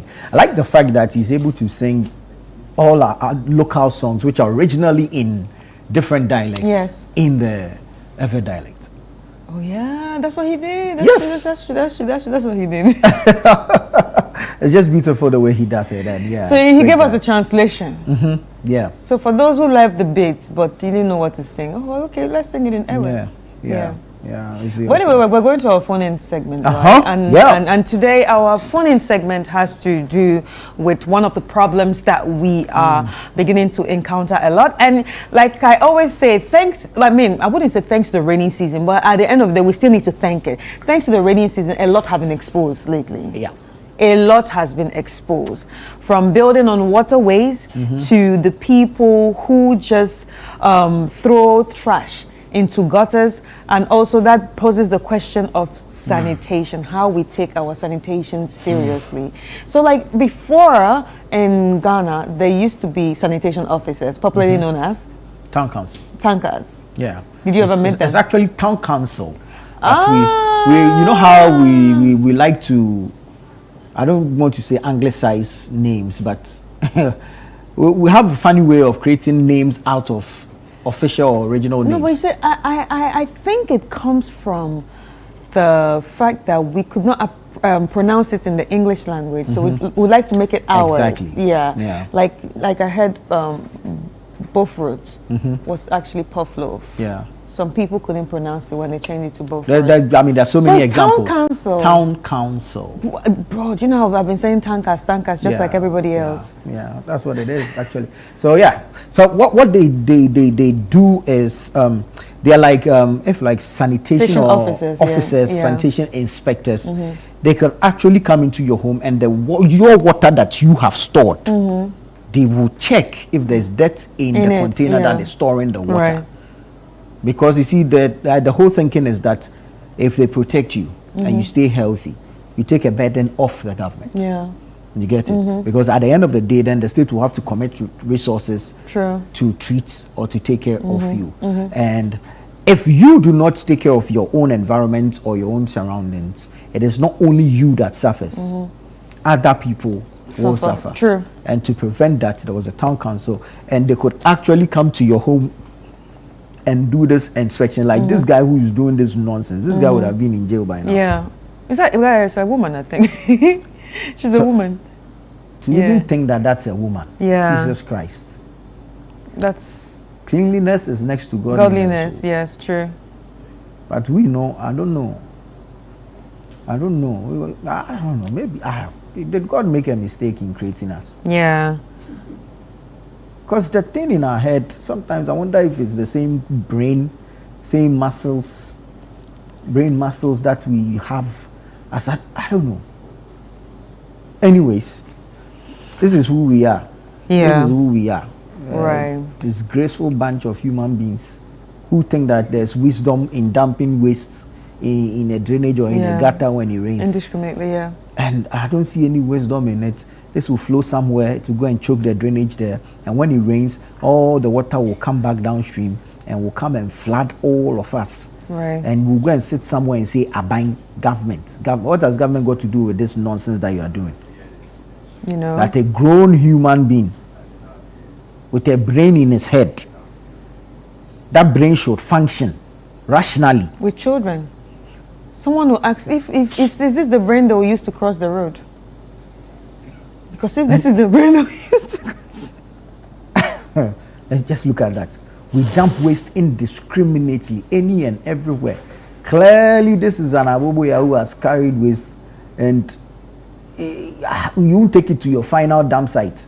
You've created your own illegal dump site, and you are pouring waste there.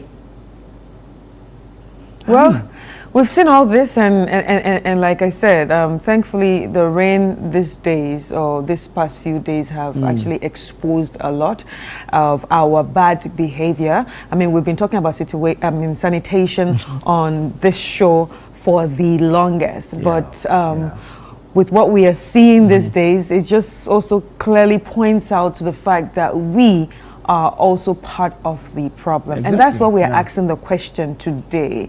Should town council, aka Tankas, you know, or Saman come back? Should we bring them back? Should the government bring them back? Should they be back on the streets and visiting houses or households again? So we're asking this question now, and we're going to open the phone lines for you to call. And when we open the phone lines, just tell us what you think, and we go on with the conversation. All you need to do is call the number 0302 784 969 0302 784 969. Let's get talking. Should town council or Tankas or Sama be brought back again? All right, so let us know what you think. Well, what do you think? Do you think they should be brought back again? Maybe not in the form that they used to be or they were originally, but I think a reintroduction of some level of enforcement of sanitation bylaws is important, because at this stage our problems can be grouped into three, and these three will be lack of enforcement on the part of authorities, lack of compliance on the part of citizens, and the lack of accountability when these things happen and people who are found to be complicit. Those in charge fail to apply. So that's where the challenge I see. So perhaps they should be brought back. Anyway, we have a caller from Oyarifa. And hello. Hello. Hi, what's your name? My name is Isaac. Isaac, you are welcome to the show. Isaac, what are your thoughts about this question that we just asked?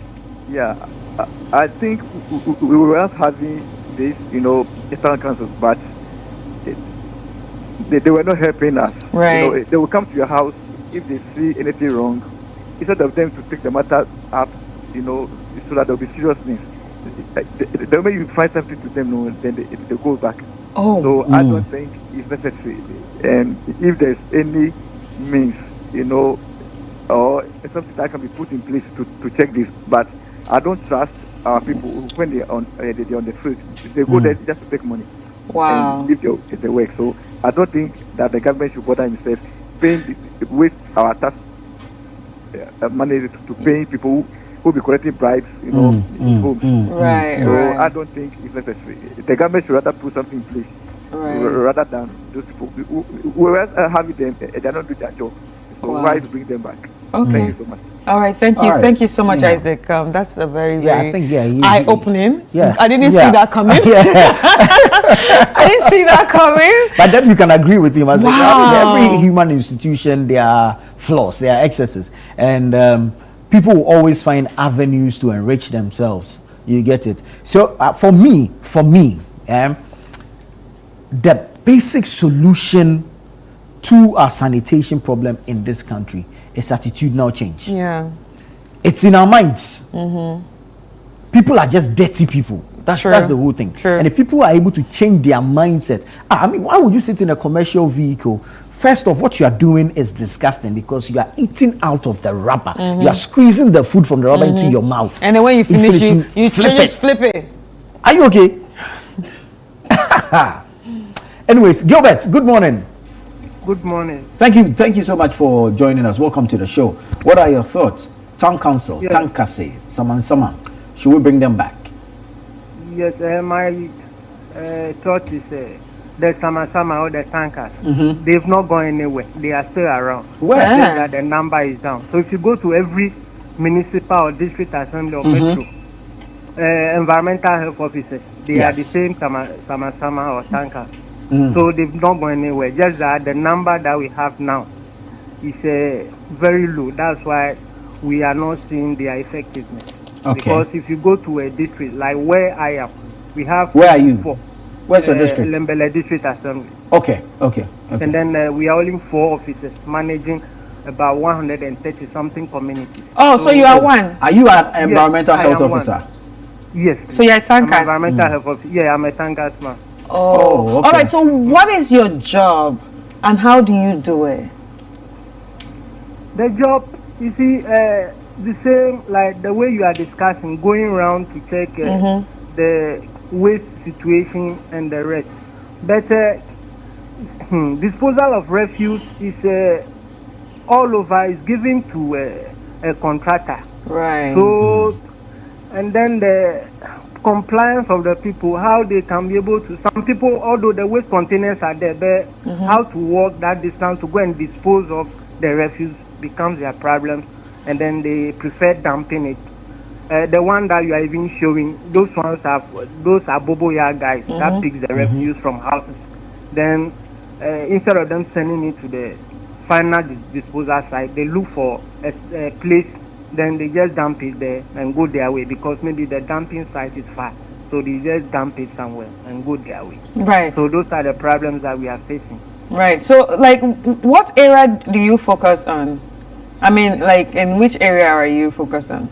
We focus on environmental health, hygiene, and sanitation. All right. So, do you think we are hygienic enough? No.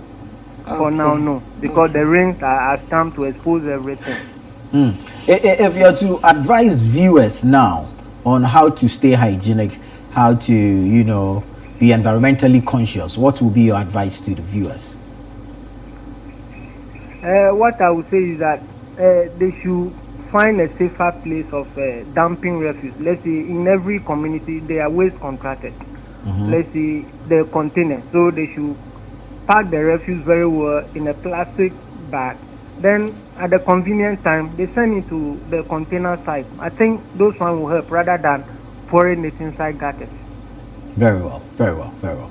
Thank you so much, Gilbert, for speaking to us. Well, it's actually nice to also hear from Itankas himself. Exactly, and I like the way he put it. You see, there are challenges in there. One, there's an issue with capacity. Yeah. And that's what the numbers are lesser. They don't have the numbers now. Yeah. And then also, like I was saying, they have people's attitudes, or if you like, discipline to deal with. He just mentioned that Ben will be placed at a vantage point, but somebody will think that the distance. It's just like the footbridges we construct. A footbridge is constructed for your safety, but you are looking for convenience. So you want to cross the road at a point that you want. You are sacrificing your safety for convenience. And that's the same thing we're doing with the waste. We're sacrificing our health, our lives for convenience. So instead of paying for your waste to be collected, you wait, it rains, and you go and dump in the gutter. Yeah. So that means you're living with waste. Wow. Anyway, Benjamin from OEB is actually joining us right now. Hi, Benjamin. Hi.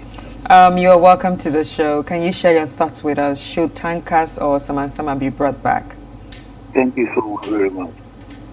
My point of view is, before these tankers or Sama will come, let's make sure that this track of Zumilayo or the track is very active. Because those people you are seeing, they are not being get how do you call the track or these Zumilayo people. You see, so sometimes you see the baller has been choked. They are not being clean.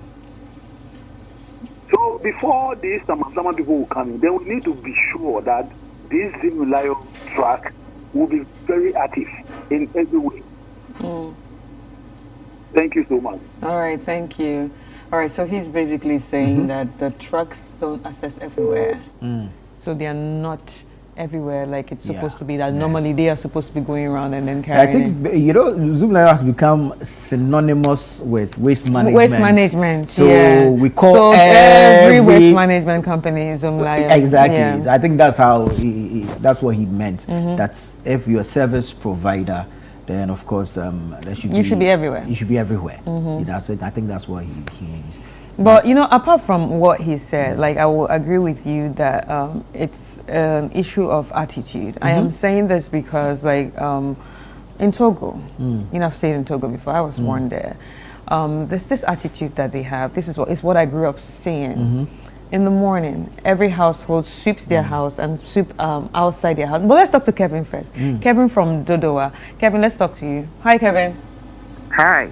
Hi, how are you doing? I'm fine, thank you. What are your thoughts on this conversation? Well, I think the issue has to do with budget because the environmental health protection officers, we train thousands of them, but we don't recruit them. Right. So it's just like shortage of teachers in schools. We also have a shortage of environmental health officers. Consistently, we train them, we don't recruit them. A number of them have to be trained as environmental health officers and later move to do other jobs because government won't recruit them. Right. Now, the environmental health officers also work under the assembly. So the same problem. Assembly is supposed to deal with the refuse. This tankers office has now been brought under the district assemblies.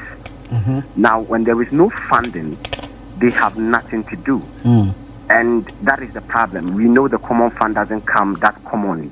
So assemblies will have to prioritize. And the amount of money they will say they are going to invest in waste management, actually, sometimes it's not just the actual amount they invested in waste management, but because it's an area that assemblies can just put money in there and spend and say we spent it on waste management because you can't trace an account.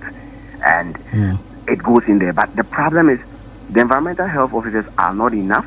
You go to some districts, there are 3, some districts, there are 4, some municipalities, there are about 4 or 5. And how can they deal with the waste? Assemblies are having to work with other government priorities. For example, government goes on other private contracts to handle waste management. So their focus is on their private partner. Meanwhile, government taxpayers are paying environmental officers who don't get a chance to do their job. They don't get the logistics, they don't get the resources. So that is the problem. It is not the office of environmental health officers. It is the attitude that we are paying towards their job. Right. All right, thank you so much. Well, he has just revealed that it's a 360 problem. You understand? If this is a web, it's actually every corner that has a problem. So the people themselves have a problem. I mean, we citizens have a problem, and now the government also has to do more when it comes to, employing and funding the right people to also, help us with this waste management. Like I was saying in Togo, like everybody has the duty of waking up every morning, sweep the front of their houses, and put it into a bin. In the evening, they repeat the same thing. So it's always neat, no matter the kind of house you're coming from. It doesn't have to be the rich or the poor. Everybody does that. Do you understand? And then at the end of the day, the waste, cars or the waste trucks will come pick it up. Very well. Let's go to Adenta. Let's speak to Maxwell. Maxwell, good morning. How are you doing, sir? Good morning. Doing well. Great stuff. Thank you so much for joining us. Quick thoughts. What's your position? And Nana, as you were saying, all is about attitude. Indeed. For instance, where I'm staying, even people are complaining of waste management are not vacant for them to dump their district. But even me in my own house, my children even find it difficult to sweep. Sometimes I do it myself. Wow. In my area, we are about maybe 6 on lay. And I always do the weeding, clear the rubbers at the area. And when you are doing such works, sometimes people look down upon you as if you don't know anything. Right. So all is about attitude. And all these things are foundation from the education, how we are being brought now from the school. Because now the school children are not sweeping. They have laborers that are doing all these things for them. So you could see that it's the old age people who complain about this thing that they are doing it. But the children now are not learning to do this thing. Indeed. So in future, let's say 20 years or 50 years time to come, it will not be easy for us. Right. So these are some of the it's an aptitude. So sometimes try and bring this. There is this song at Asin Kushia when one chief was able to educate the system through the school children, and now Asin Kushia is the neatest town in Ghana now. Really? Yes. When you see it, Google it. When you see it, you never know that it's in Ghana. No, I'm from Asin Fosu, so I know Asin Kushia. Very good. Yeah. Very well. Thank you so much, Maxwell. Thank you for talking. You see, so he's almost saying the same thing like I was saying. So it starts from your home. Exactly. You have to be clean from your home.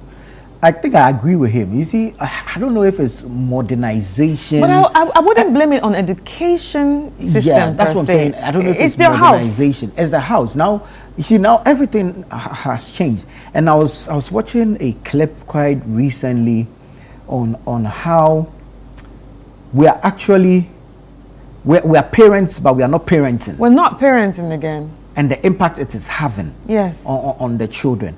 When we were growing up, we actually wanted to go to school early to go and sweep. Guess what? We used to sweep. We used to use the broom from the palm fronts. So you actually have to bend to sweep down. And we actually wanted to compete and know who sweeps best, because after sweeping we were making designs with the broom. The palms. You get it? Oh, it was just about nobody does that anymore. Well, I think we all need to start thinking. Anyway, Darling from Dansoman is on the line. Hi, Darling. Hello, good morning. Good morning. What are your thoughts on the conversation that we're having right now? I think what my three brothers said earlier on, it's very, very important. The government needs to help with the tankers, because we've been trained, but we are home. We don't get the opportunity to do what we've gone to learn. Okay, so you're also an environmental health officer? Yes. Wow. Which year did you complete? 2024. 2024, that's 2 years ago. Yes. Wow. So you guys are from Kolebu, right? No, I am from Who. Who? Okay, great, yes, great.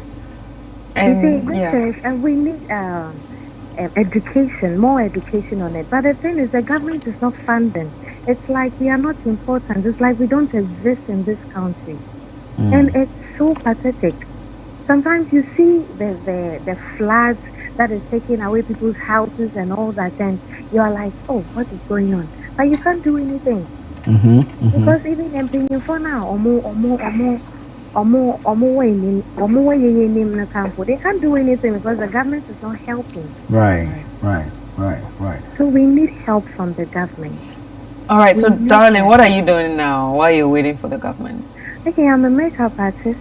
Oh, so you went from an environmentalist to a makeup artist? Actually, I learned that before going to school. Well done. At least you have something to do. Well, at least if you can't keep the community clean, you can keep our faces clean. Yeah. Thank you so much, darling. Thank you so much for your contribution. Yeah. Well, that's why. Anytime we open the phone lines, we open a Pandora box. Indeed. And you get to learn and appreciate the issues more pragmatically. So it's not as simple as what meets the eye. There are systemic challenges that need to be addressed. And that's why I don't like it when we want to single out, if you like, a particular person or a group of people for scapegoating when the system itself has challenges that needs to be fixed. And at this point, there should be a proper, clear-cut policy direction on this issue of waste management. You see, as we sit here, we do not even know what's the structure for waste management funding is. A government will come, or a party will come to power, we attach sanitation to the Ministry of Local Government. Another party comes, will take it and go and put it at works and housing and water resources. So it keeps changing. Exactly. And you see, all these ministries would have had plans or policies in motion, right? They wouldn't have necessarily completed it. Then you move that wing or that arm to another ministry, and then there's truncation in policy implementation, and it becomes a whole quagmire. So it's just like every time there's a new government, we start from the beginning. We always start from the beginning. It becomes problematic. Anyway, we have Richard who is on the phone line. Hi, Richard. Yeah, hello. Hi, good morning. Where are you calling from? I'm calling from Tema. Hi, Stema. Yeah, it's good. All right. So join the conversation. What are your thoughts? All right. I think it's an attitudinal problem.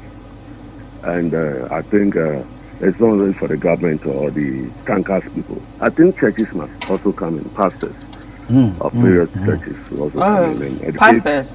Yeah. Okay. Or churches will educate their members. And I think that will go a long way, because it's not only about soliciting funds from church members, but also educating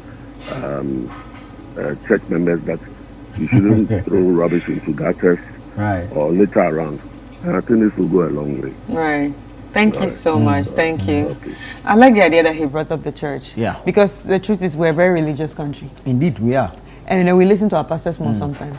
Yeah. So people call their pastors daddy than their actual daddies. And, see, and they listen to their church daddies than their actual daddies. So yeah, that's even one end of the conversation. The other end is if we pay attention to using religion as a medium of communication and education, it goes a very long way to effect change, to bring about change. And also, in this country, you know the percentage of schools that belongs to the churches? That's another angle.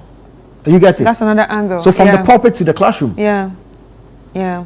You know, I've always said that while we are talking about this, like, okay, first of all, with all this that has happened this past few weeks, I am surprised that there are no billboards that have been put up to start campaigns to say, stop dumping.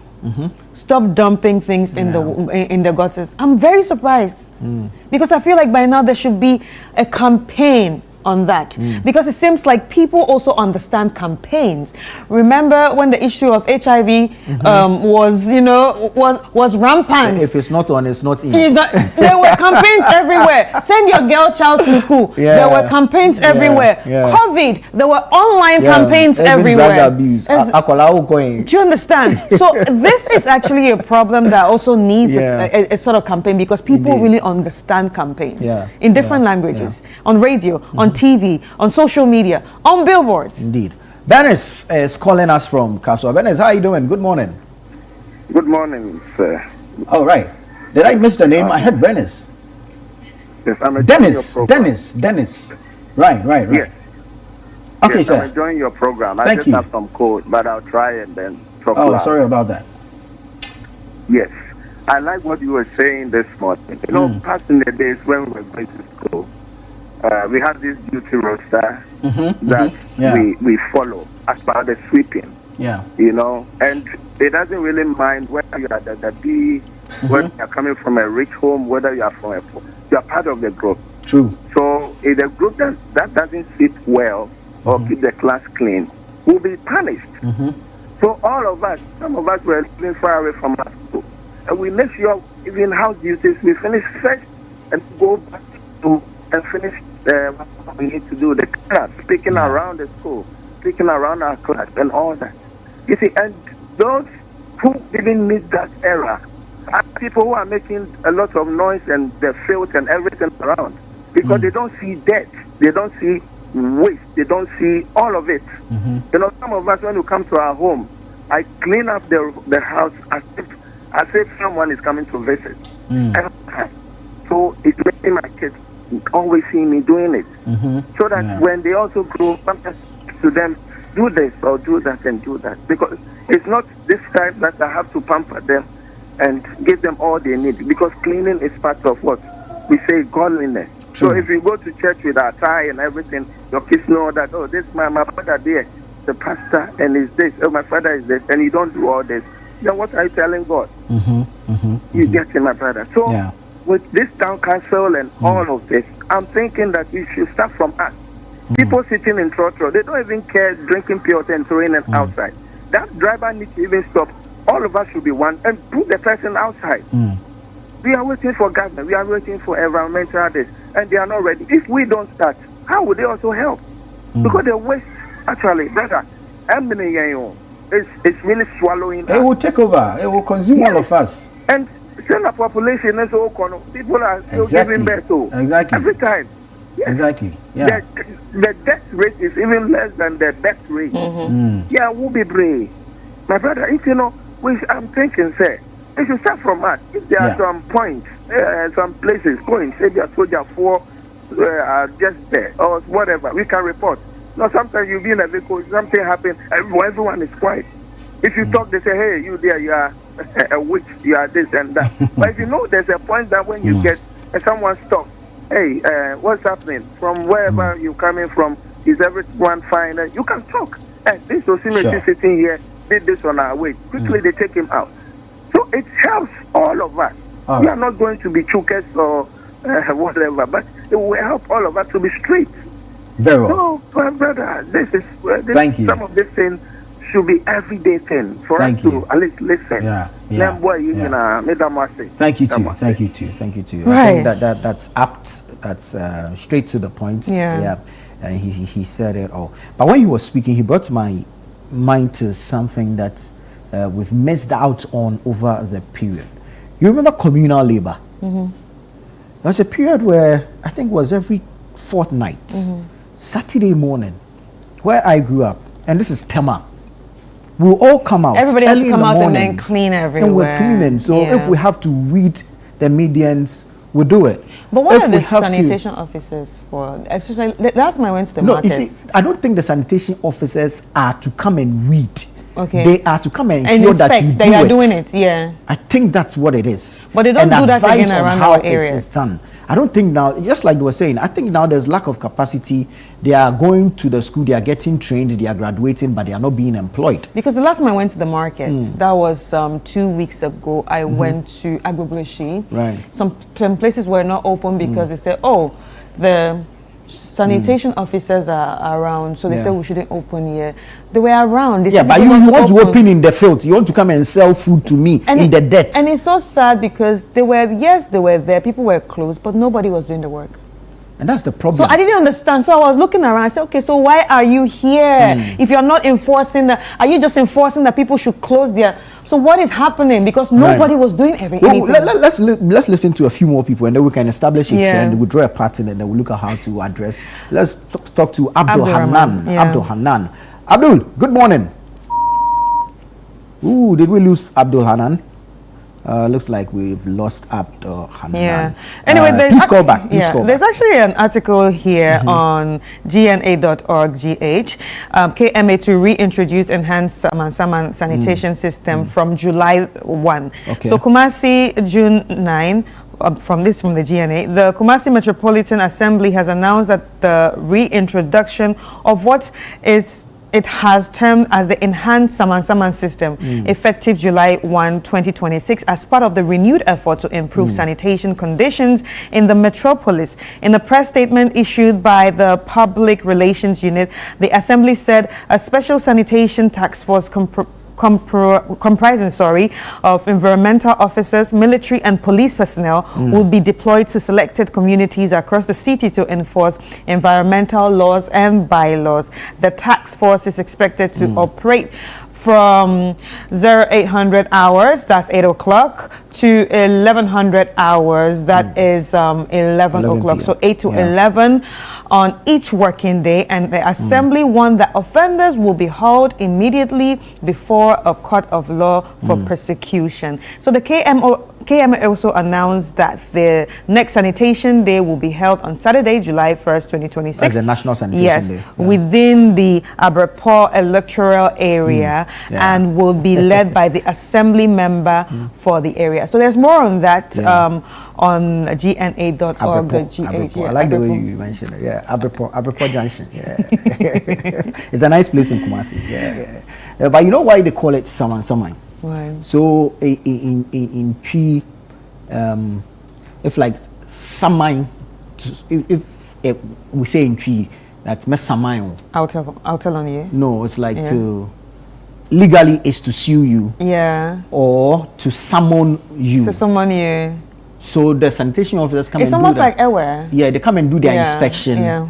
And then you are invited to come and answer at the town council why your environment is dirty. So either to summon you. So to tell on you, basically to summon you. Exactly. Yeah, so that's where the summon. Yeah, the airways also use summon. Yeah. That's like, I will tell on you, I will report exactly. you. Someone just gave us some quick... Okay, so this one, there's a message that says, previously the district assembly building was called town council because the health inspectors had their office in that building. The citizenry referred to them as tankers, to which the health inspectors come from town council. And this is Harrison Odame from Ensawam.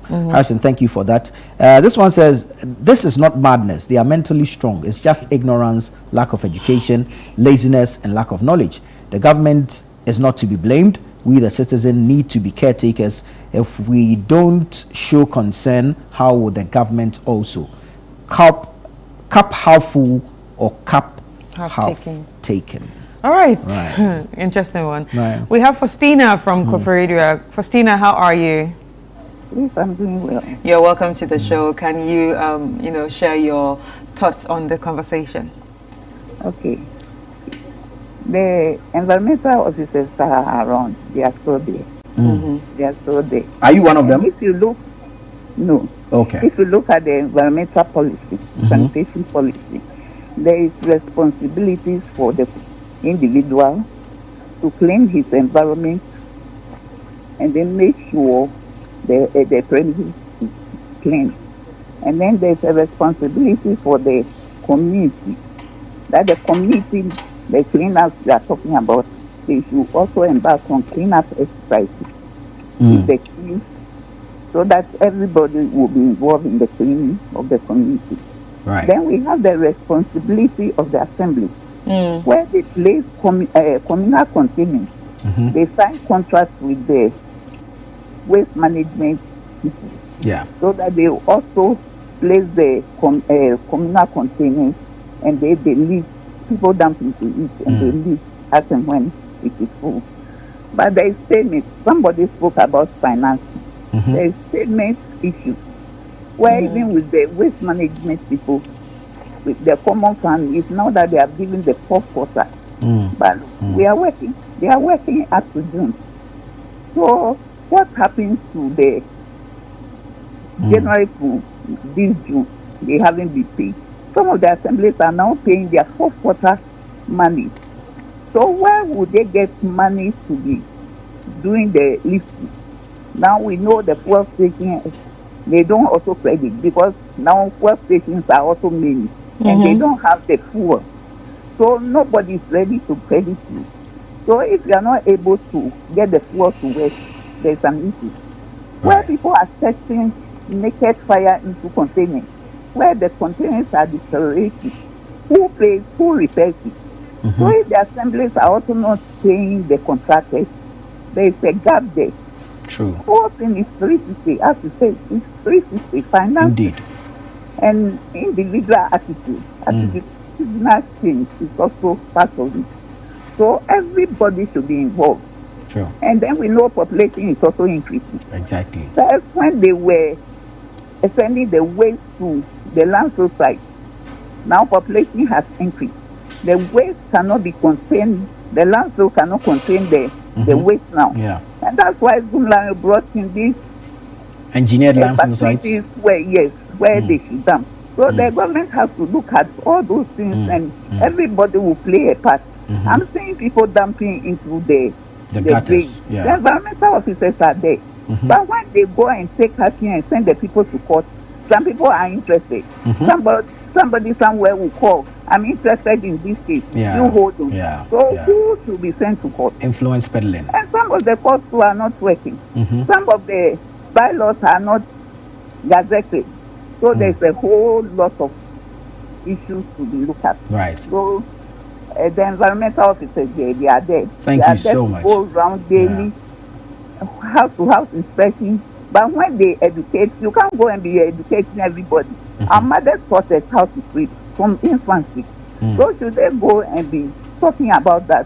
When they issue notice to somebody, the courts are not working. So that's just. Thank you. Thank you. Thank you so much. Thank you so much. That was a proper 360 analysis of the entire problem. Straight up. And like I'm saying this morning, the system itself has challenges that needs to be addressed. So perhaps it's time to have that national conversation on sanitation and waste management, so that we look at it from the angle of attitude, the angle of discipline, the laws itself. Because there are existing laws. We actually have sanitation bylaws. We actually have sanitation courts. Sanitation courts in this country. Then we look at the funding for sanitation and waste management. And then, of course, we look at accountability around the whole thing. So perhaps we are at that point. And you see, we should not leave out research and... research is actually very important. Exactly, research and technology in all this conversation around sanitation, proper sanitation and waste management in this country. The ESPA, Institute of Statistical, Social and Economic Research, have a fantastic research work on waste management, and even how much it costs us annually. You get it? Yeah. But all this work will be done, and then when it is presented to who has or who is wielded with the authority to act on it, we'll put it on some shelf somewhere, it gathers dust. And all the fine brains that put in the work, the energy they committed to this work, the sacrifices that they made, it goes to waste, just as the waste that we are generating. And you see, the other problem too is that the amount of waste we generate has increased because of population, vis-a-vis population growth. But where does the waste end? How many dump sites, legal dump sites, do we have? Yeah, it's very important to mention legal dump sites. Right now, go to use the Wager Road. The tricycle operators who cut our waste from our homes, they are there. They are parked along the main road. Yes, because they said the waste site is actually filled. We spoke to one of them on the show some days ago. Yeah, some days ago. If it was not last week, yeah, it could be earlier this week. Yeah, and they said the waste site is actually filled. And now talking to one of the residents in that area, what they're also doing is that they are, dumping those trash, or the waste site they are talking about is a waste site that was created at the Delta, which you're not supposed to do. Because now it will wash into people's places. You understand? So the Delta is actually a land that is supposed to protect the area from storms, from floods, from everything. More like a retention zone. Exactly. But now you are covering up the the Delta with waste. That. And you see that. So that makes it that's how it starts. That makes it an illegal waste site. That's what I'm saying. How many legal dump sites do we have? Let's just take Accra. But it was full. Yeah. And now we know that they've been trying to engineer it and all that. Listen, when Zoom Lion was actively working as, if you like, a major player within the waste and sanitation, they came up with this concept where they introduced something called transfer stations, right? So if, say, within this area, there are 3 municipalities, we can place one transfer station here. What the transfer station does is that it serves as a holding area. All the Abubuya that collects the waste will bring it to this transfer station.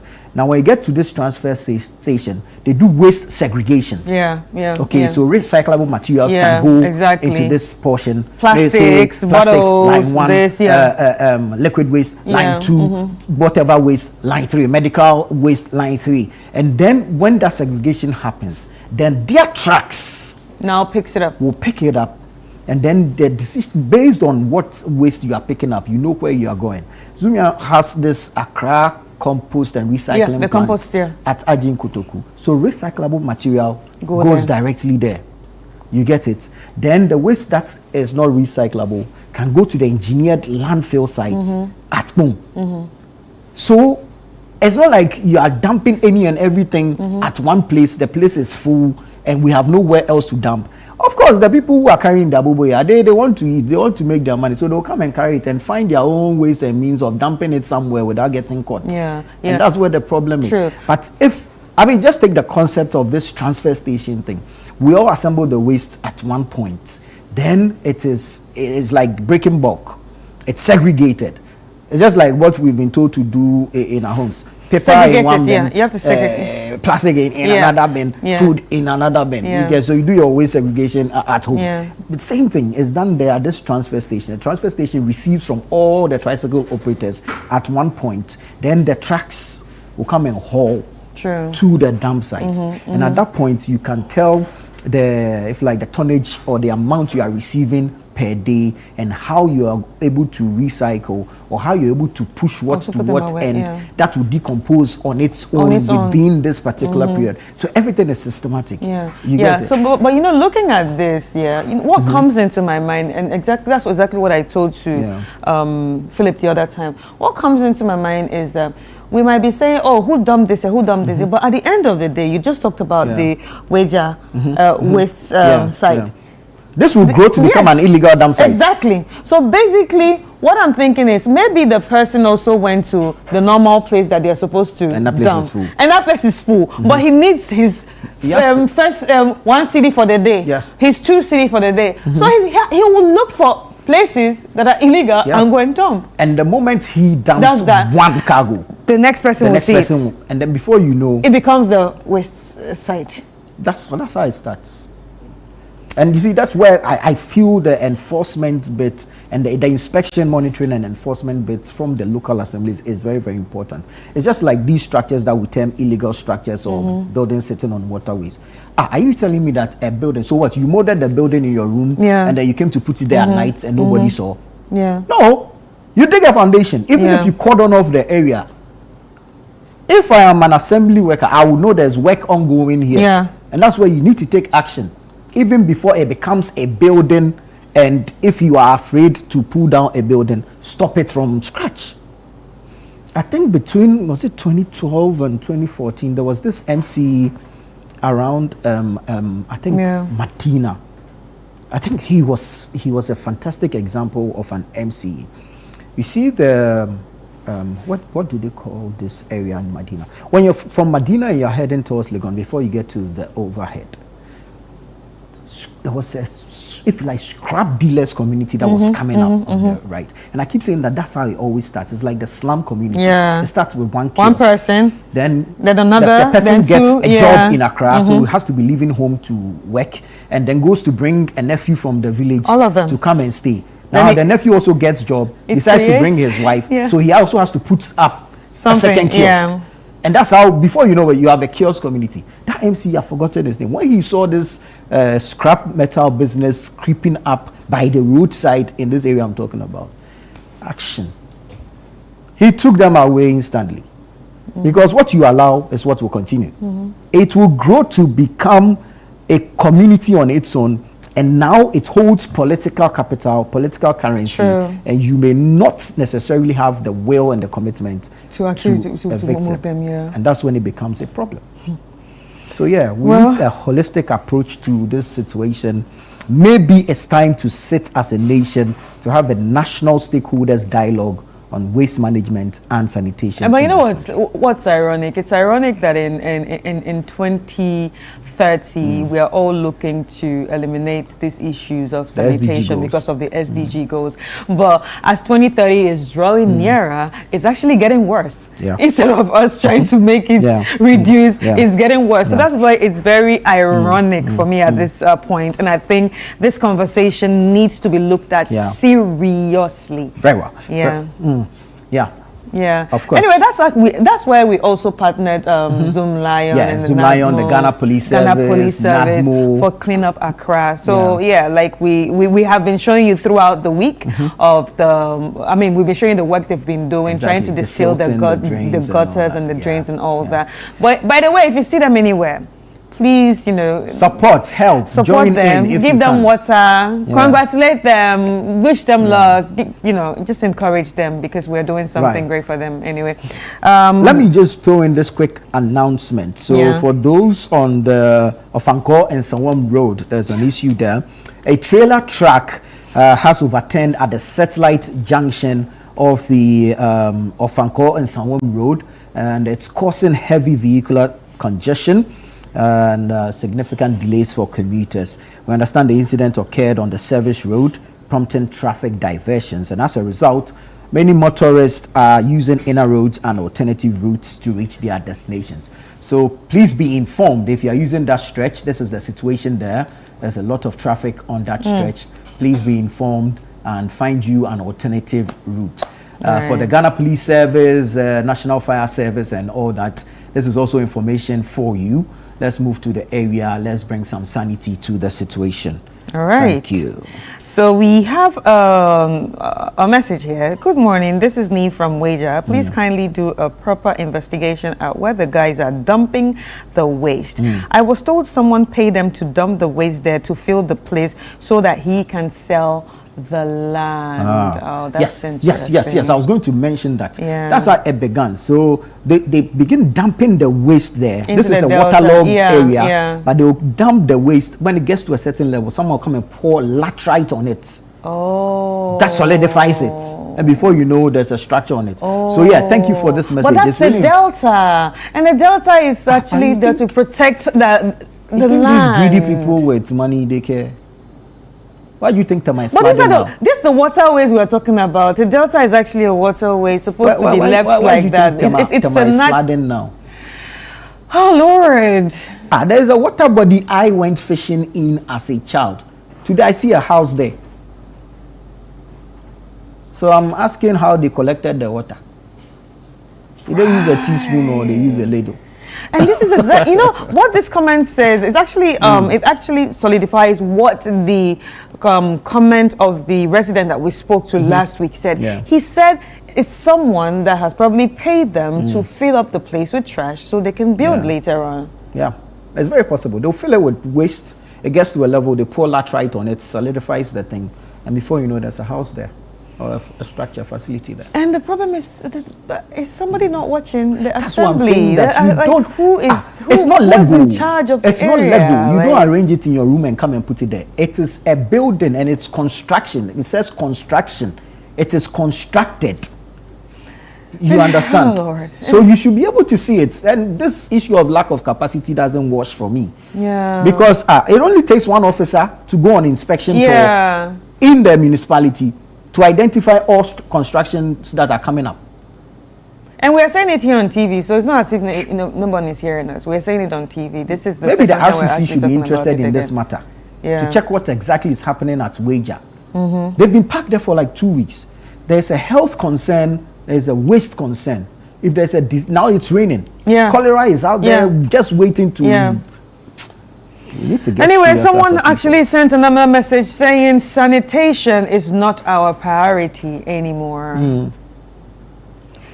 On that note, it's time for us to go on a break, and when we come back, we'll be having a sector conversation, and it's still going to be around sanitation.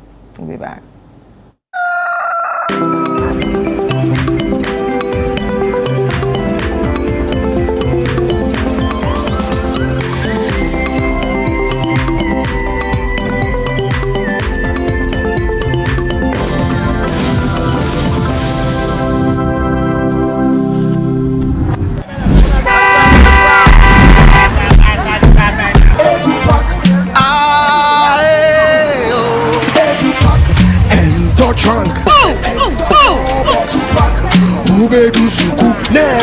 This is the old way. Let me show you a new and a better way. EduPack. EduPack? Yes, EduPack. A GS-approved and supported initiative for all first-year students going to SHS by Prospectus Ghana Limited. Now you don't need to go to the market. All your trunks, mattresses, pillows, including plastic chalkboards, are all waiting for your child at the school. Note, all our wooden chalkboards are being changed to plastic ones to avoid bedbugs. You can also register by dialing *713*821# following the prompts, or you can visit www.edupackgh.com and tap register. You can also register at any ADB branch near you at a very affordable price. EduPack, approved and supported by GES.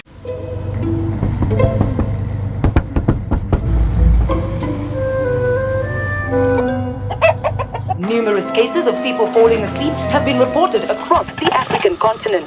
No one can explain this phenomenon. With 24/7 FIFA World Cup coverage, sleep can wait. Everything can wait. Catch all 104 matches from as little as 58 Ghana cedis only on DSTV. Verna is clean, fresh and safe. I'm holding my Verna bottle. No plastic seal, no worries. Open and hear the sound like click. That sound means it's fresh, no trick. No plastic seal, but it's still pure. Cool and clean, you can be sure. Verna leads the brighter way. What takes my doubt away?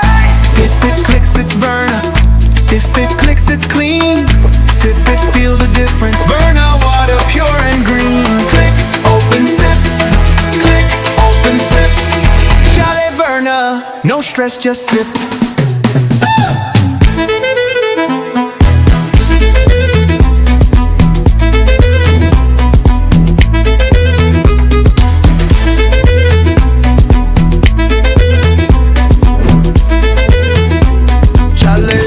No stress, just sip.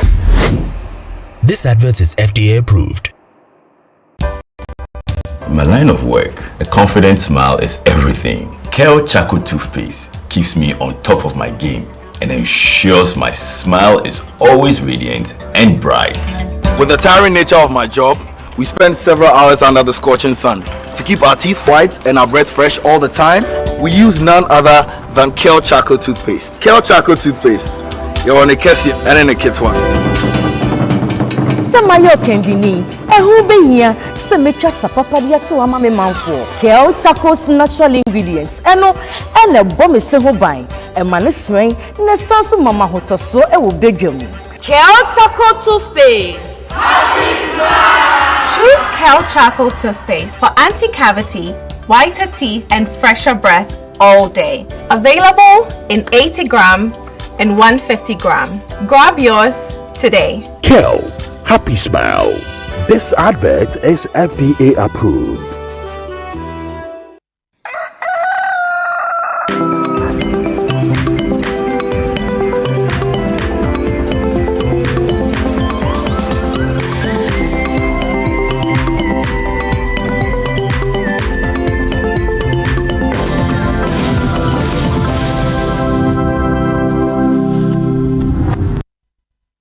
All right, welcome back, ladies and gentlemen. It's still Breakfast Daily right here on Channel 1 TV, and now we are going to be focusing on, our segments, and this has to do with Environmental Service Providers Association, and we're going to be focusing on them today.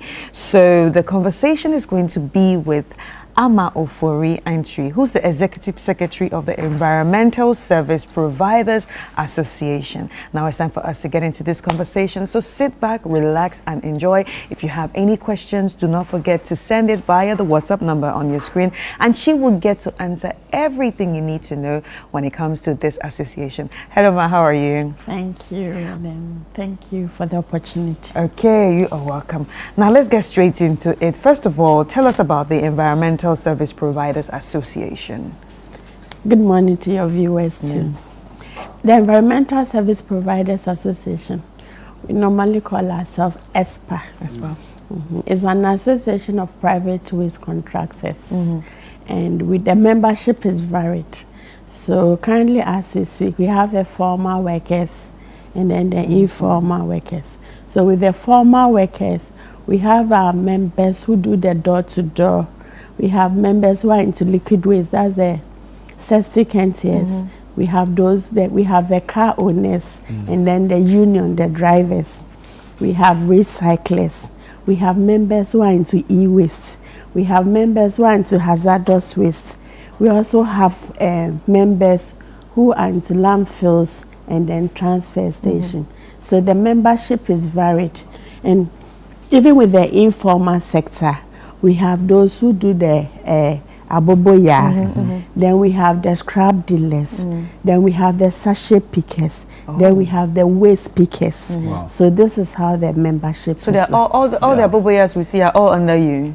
Yes, we work with them. Right now, I must admit, association is voluntary. Right. Yeah. So we were together, but then we had a split, but we still work together. I work with Bosco and then the team. So we have two groups now, but they are the same people with their similar data and what have you. Yes. But the membership is quite wide. Yes, and I'm also happy to let you know that my membership is not only in Accra, it's nationwide. Great stuff, great stuff. So you're aware of all the issues happening around the country? I'm on top of issues. And other areas. I'm on top of issues. Right. So with that being said, how would you assess the current state of, sanitation and waste management in the country? Okay. Currently, when we take the sanitation situation, we'd all have agreed that we had made gains. because with the introduction of the private sector, when the private sector came in and then supported the assemblies, again, one thing that Ghanaians need to know that waste belongs to the government. The waste that we generate, at the end of the day, the bulk belongs to the government. That is the law. So government, when at a point in time couldn't handle it, had to bring in the private sector. That was when we got the environmental, the policy coming in place. So that policy mandates governments to even outsource 80% of the work to the private sector. So it means the private sector has a key role to play when it comes to sanitation. And when you take the last statistical survey report that was done, it really confirmed that the collection of waste had improved. And we're doing almost close to 70% in terms of collection. So it means we still had a lot more going to place that it shouldn't go to. So we had made gains. We had made a lot of gains. And all the initiative of the private sector too was the support from government. Government was part of the process. So government had promoted the sector. A lot of gains have been made. But I think we will all attest to the fact that for the past 2 years, and that's what I keep saying, when it comes to waste management, it's a science. So if the value chain, something gets missing, it will affect the whole system. So that's why we keep saying that when it comes to waste management, it's just capital intensive. All the countries that have been successful, go to them, look at their investments in terms of waste management and see their gains. So with waste management, when you are doing it, it's not like it's a haulage business sort of, but then it's not like the fact that you've started, maybe you are baking bread, you started with flour, so at the end of the day you have to get bread. With waste management, it's a science. So it's such that when it is done properly, what happens? Your economy improves, health and well-being of people improves, jobs is created, there's productivity. With the flooding that has happened, you all see how it has affected us. Yes. So there's a science that was missing.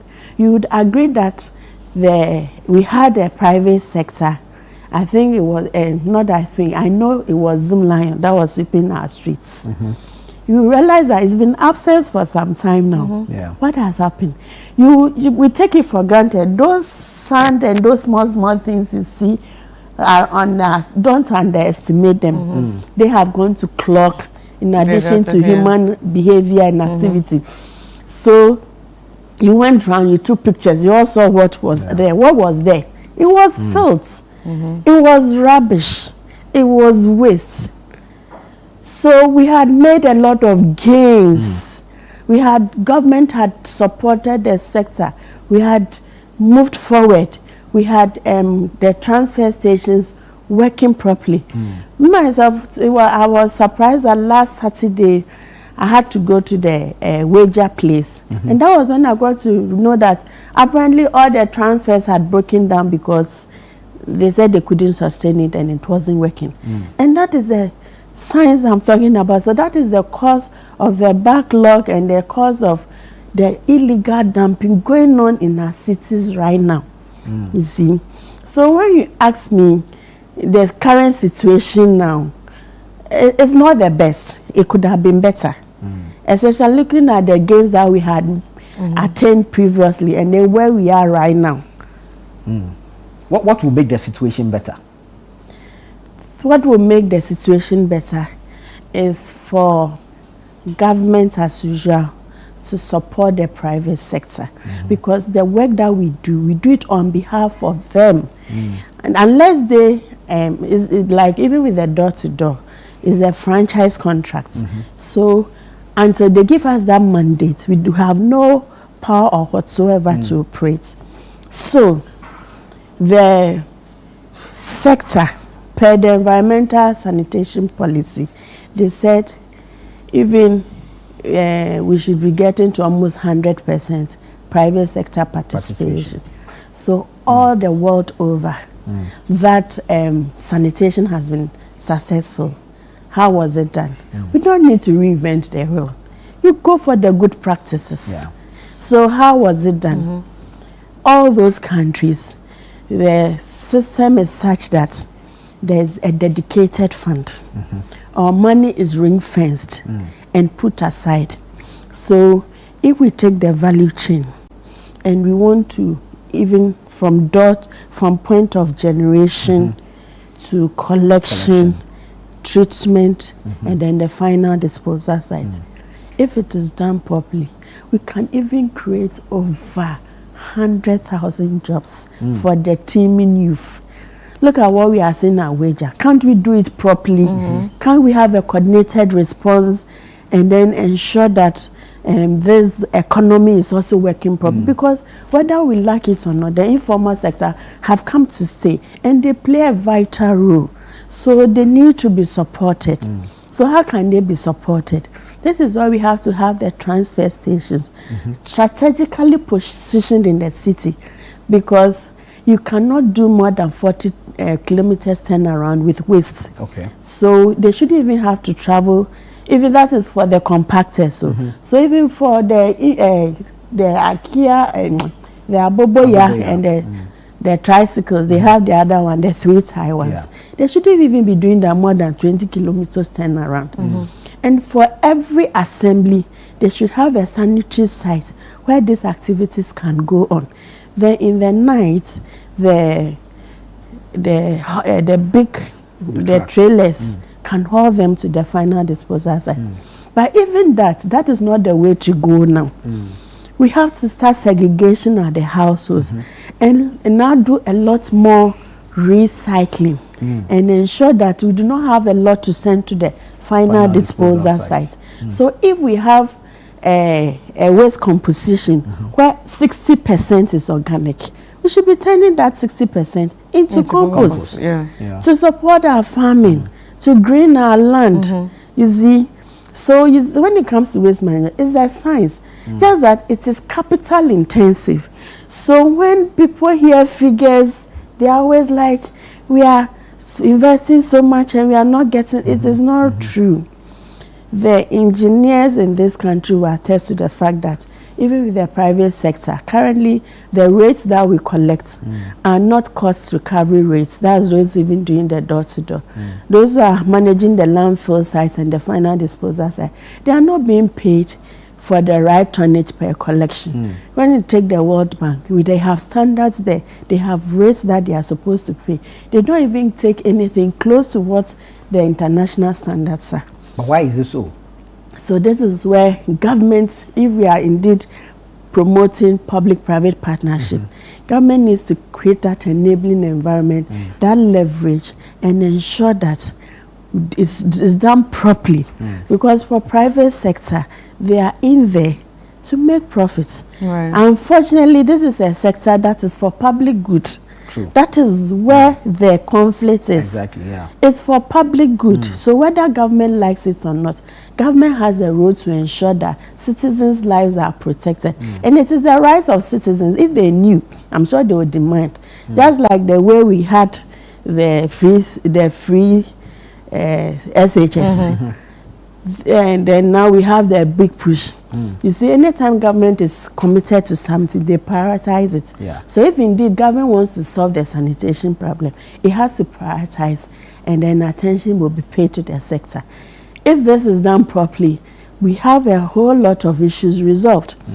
Why would government want to spend so much on national health insurance and would not want to have a dedicated fund? We had a sanitation and pollution levy. It's been taken away. So why would government want to invest in the curative and not the preventive? Why can't you have a dedicated fund? We have the tourism fund. We have the health get fund. We have special funds. Why are those funds there? To ensure the continuity and then ensure that there's no break in the flow, so that the service can continue. So an essential service like waste management that impacts the life and health and well-being of citizens. Why would we not have a dedicated fund, have systems in place to ensure that the service providers are paid on time so that they can deliver the service? We are all witnesses to what has happened. Even if we've not seen data to prove it, we can attest to what we've witnessed it. It's been bad. So we are calling on government, especially when government is talking about 24-hour economy. Even for us, the best time for us to work is in the night. So why are we not working in the night? Because we don't even have the support to do such a thing. So government should come again for us as private waste contractors, us as service providers. Our work is such that we are open for negotiations. We are open to engage, and I'm happy to say that we've engaged with the local government minister. A lot is going on, but the major problem is the financials. How do they support the private sector so that they can also provide a service continuously? Right now, there is a gap because private sector service input has reduced. Yes, because most of the companies have not been paid for years now. And I've talked about it. I don't want to get anywhere in it. I'm always talking about government owes government. So it's at the point you even threaten to lay down your tools. Yes. So waste management is the science. You see, so we cannot just think that it can be done anyhow and then we'll be successful. No. Right. So what's the worst that can happen if, waste management is not properly managed in this country? Obviously, there will be a lot of outbreak of diseases. There will be typhoid. Even right now with the floods, I'm sure by the time it will be settling down, I'm sure if we go to the hospitals right now and we go and take, yes, you definitely see the productivity is affected. Look at the floods, look at the damage that it has caused. A lot of, lives have been lost, property is lost, people have gone down. We could have prevented this. Not even right now, even with the wager situation, can you believe that that is a Ramsar site, a wetland? A wetland, that has its own ecosystem. That has to be protected. And now even absorb some of this rainwater. And look at how it's being managed. So how do you expect waste management to be good in your country? We need the assemblies also to enforce the laws. Right. So do you think Ghana is actually doing it when it comes to promoting recycling and segregation of waste from the source, say from our homes and the generation points? A lot has been done. When you take the Osuklote area, I don't know, there's a Jekura Ventures. I don't know whether you've heard of Jekura Ventures. They are my members too. They have practiced segregation as source to the extent that if you do it properly for them, if at the end of the month they are supposed to take 80 Ghana cedis from, because you've segregated the waste, when they go to your house, they would rather take 50 or even 40. You so see? they've incentivized. Yes. Right. So it pushes people to do better. Yes. And what happens? They have clean recyclables. So now that recyclables, the value is high. So now they can also sell to the off-takers. So the off-takers, those who are into recycling, cannot get it in a very clean manner. And that is where we have to go as Ghana. You see, that is where we have to go. And I know the plastic excise tax, when you bring in plastics, that tax was supposed to have been used to produce dustbins, so that dustbins will be distributed to all the households. You see, so it's not that we do not have anything. There are systems, but private sector have done a lot. We've come out with, we've worked so closely with government that we've put in the systems and structure. If only we were supported, I'm sure things would be better than what we are seeing now. Right. Let's scale up the conversation at the national level. Do you think we have an actual sanitation and waste management strategy? And I intentionally said strategy because I know there's the environmental and sanitation policy, but I mean the implementation has been wishy-washy over the years. At one point, sanitation is part of the Ministry of Works and Housing. At another point, it's part of local government. So that's what I'm asking. Do you think we have a proper national strategy for waste management and sanitation?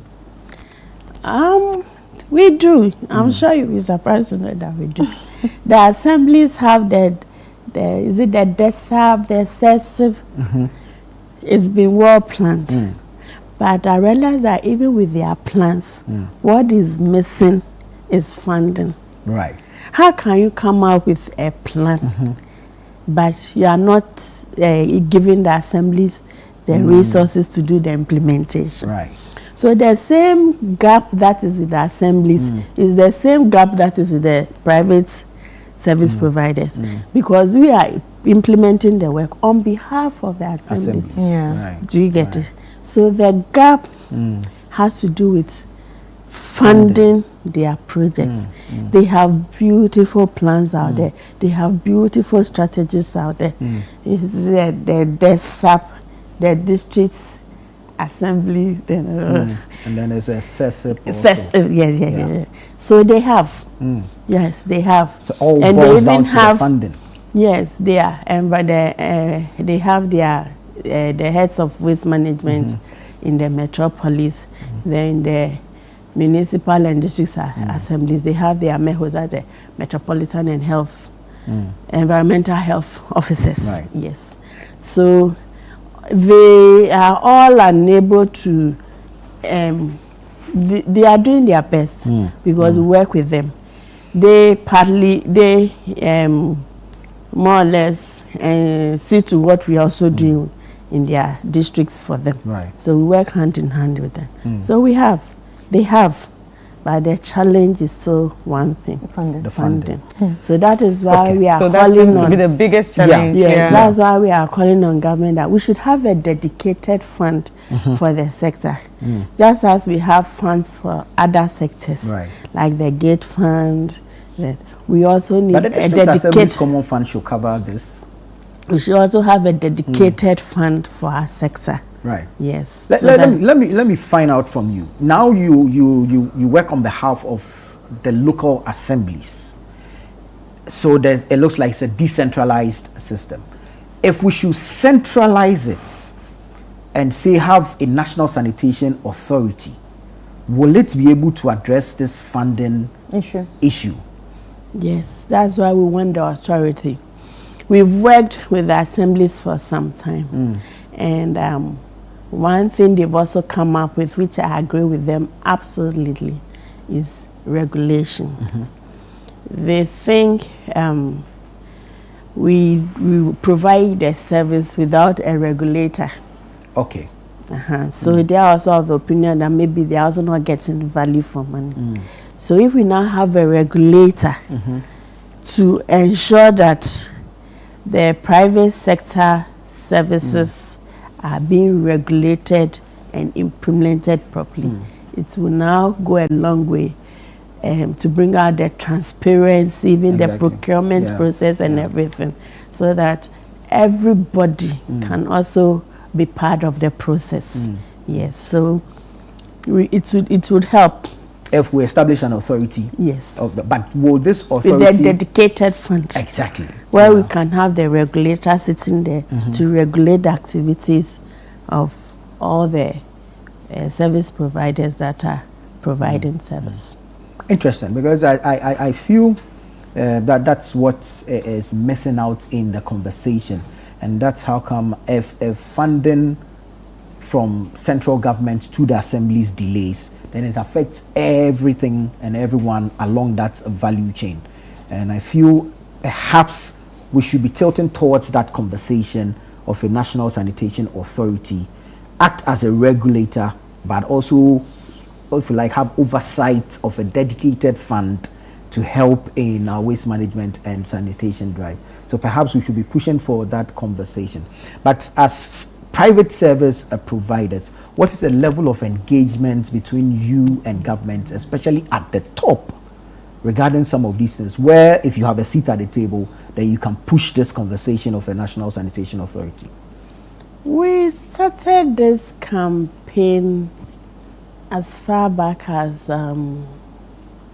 2000 and is it 13 or 14? So it's not a new subject. It's been there. It's been there. And we've been doing this advocacy in collaboration with all other stakeholders. Yes. Carnivores, World Vision, all the other groups. We've all come together. We agreed that this is the way to go. So we'll be pushing for the National Sanitation Authority for so many years now. It's not a new subject. Yeah.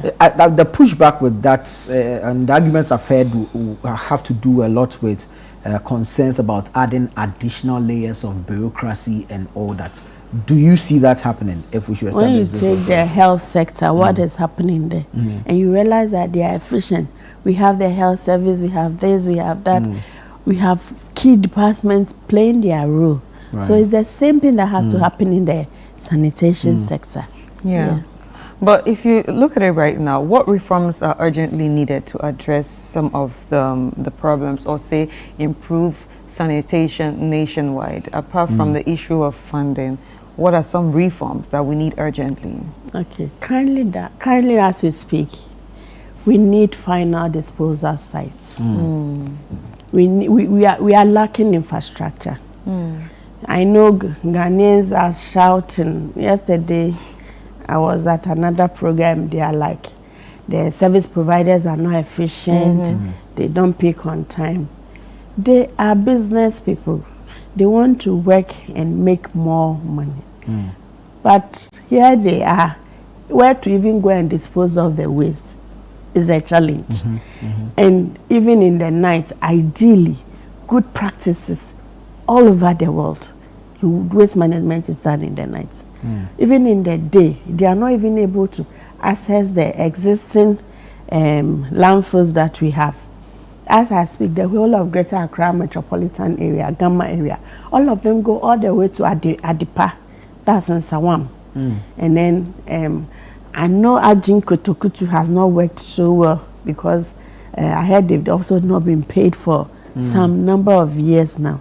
So what is lacking now is the infrastructure to sustain the value chain. So now the value chain has broken. Even the medium term we do not have. If the final disposal sites we do not have, is now Adipa and Tema. And even the Adipa and Tema, you have to do more than 90 kilometers turnaround. See, and as I indicated earlier, we do not want to continue with landfilling. We have to promote the circular economy. That is where we need the recycling plants. I know Zumnayo has some recycling plants nationwide. And then I also know that we have other companies who are also into recycling. So the recycling sector needs to be promoted. That is where we need to push. And then get the segregation done at the households so that now we can promote the circular economy. When the circular economy is done, that is why we can create the green jobs, the green transitions, the green economy. And in the advanced countries, that one alone has created millions of jobs for the youth. So that is where we need to be heading towards now. Because even now, nobody is ready to give you their land for you to come and dump. Not at my backyard. Nobody wants waste at their backyards. So we need to move away from landfilling and concentrate more on the treatment and then the recycling. That will go a long way to help us. And you see, with what I'm talking about, it's a science. So in the advanced countries, how did they do it? When they started, they ring-fenced money and then promoted the sector.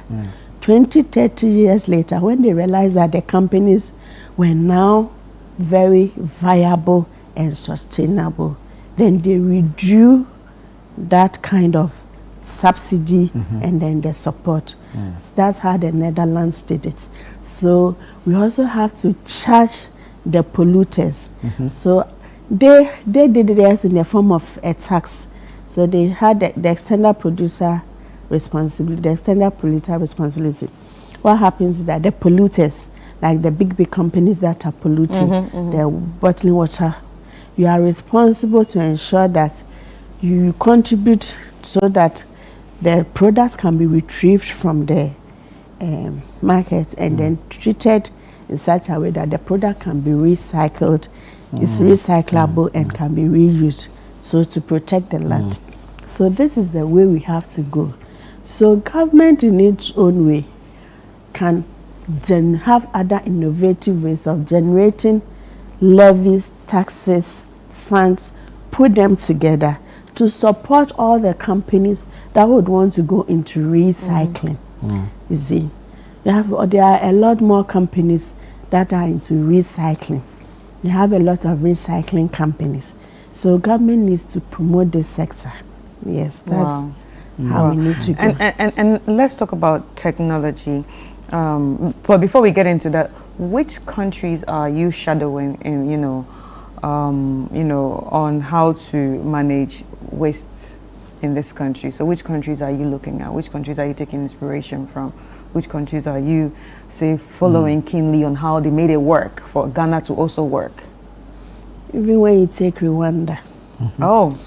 The Rwanda. I thought you were even going to go to Europe or the Americas. Right. You came back to Africa. Wow. Yes. Even when you take Rwanda, their enforcement was good and they pay the service providers all over the world. It is done by private waste contractors because for the municipal assemblies, they have so much workload. So if you go and give them a fleet work to do, where they have to be buying fuel, maintaining cars, it cannot be.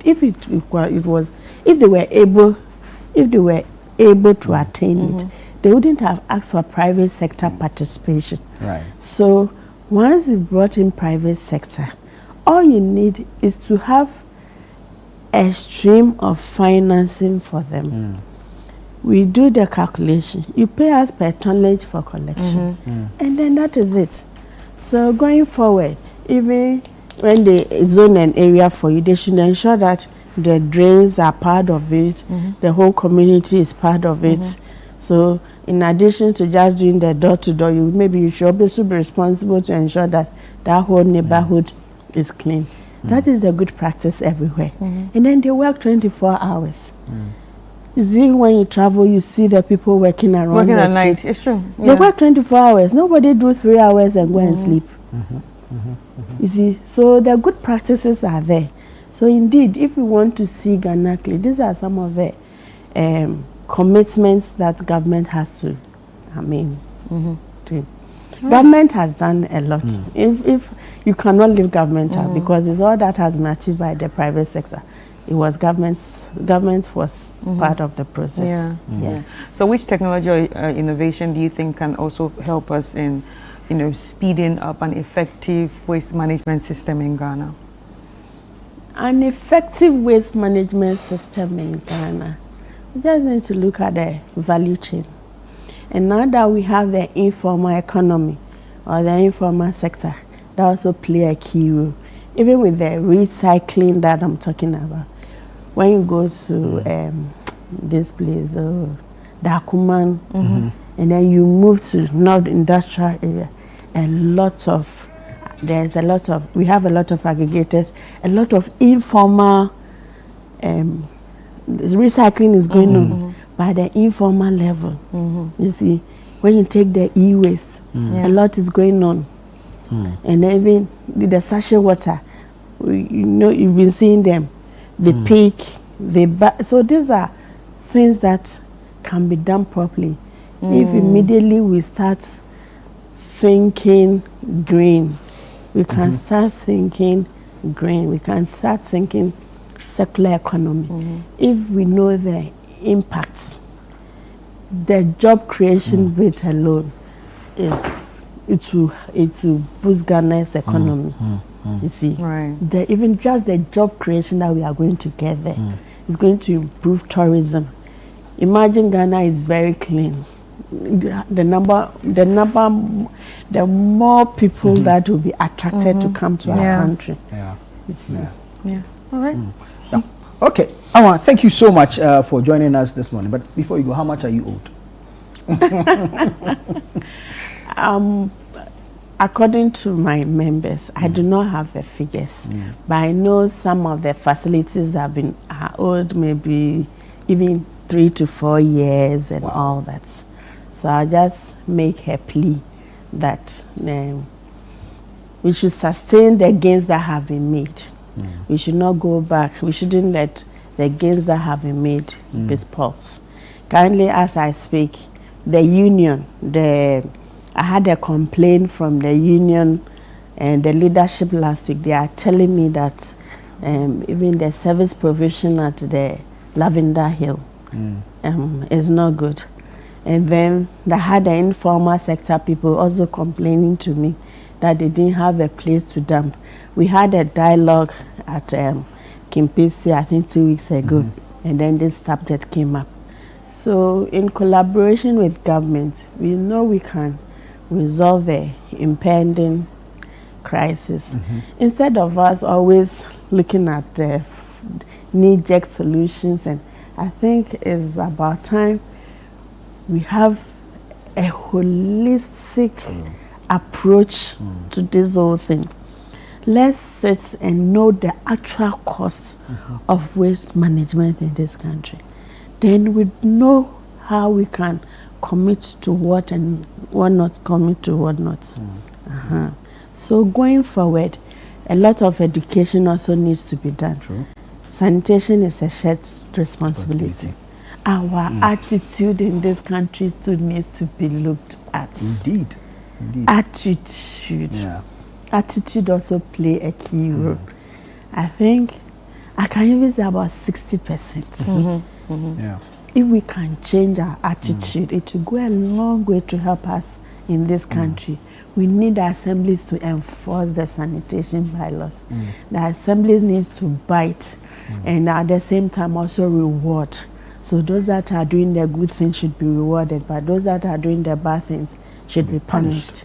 And then we should have the systems in place. We should really look at the value chain. Waste management is a science. And so we get the science right, we would always be going around in circles. Ama Ofuri Entry, thank you so much. Thank you so much for joining us this morning. She's the Executive Secretary of the Environmental Services Providers Association, ESPA. And I hope you have learned a lot from her, as we have. And we hope that the government is listening. It cannot do this alone. Public-private participation is important. And as she puts it, waste management is a science. And so we cannot leave the science behind in our fight to ensure that we have a clean country and, of course, we protect our health and reduce the risk of disease outbreaks and its accompanying cost. So, we say a word to the wise. Yeah, it's enough. That's enough. That's about it for this conversation. But the show continues after this break. Please don't go away.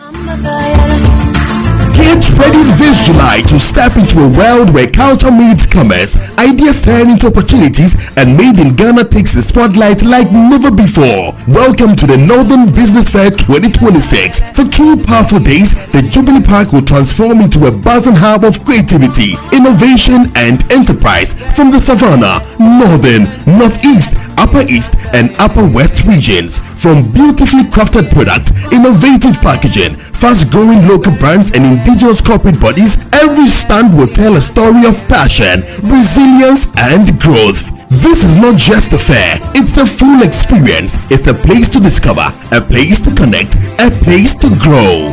This is your chance to engage with Ghana's most exciting SMEs, startups, and homegrown brands all in one vibrant space. Dates Saturday 25th and Sunday 26th July 2026. Venue Jubilee Park, Tamale. Time 9 a.m. to 6 p.m. daily. Are you ready to showcase your business to the nation and beyond? Call 0205 973-973 now and secure your spot. Don't sit on the sidelines. Be part of the energy. Be part of the story. The Northern Business Fair 2026 is powered by Channel 1 TV with support from City FM, and it's proudly sponsored by EcoBank and National Petroleum Authority. The Northern Business Fair 2026. Your market, your connections, your growth.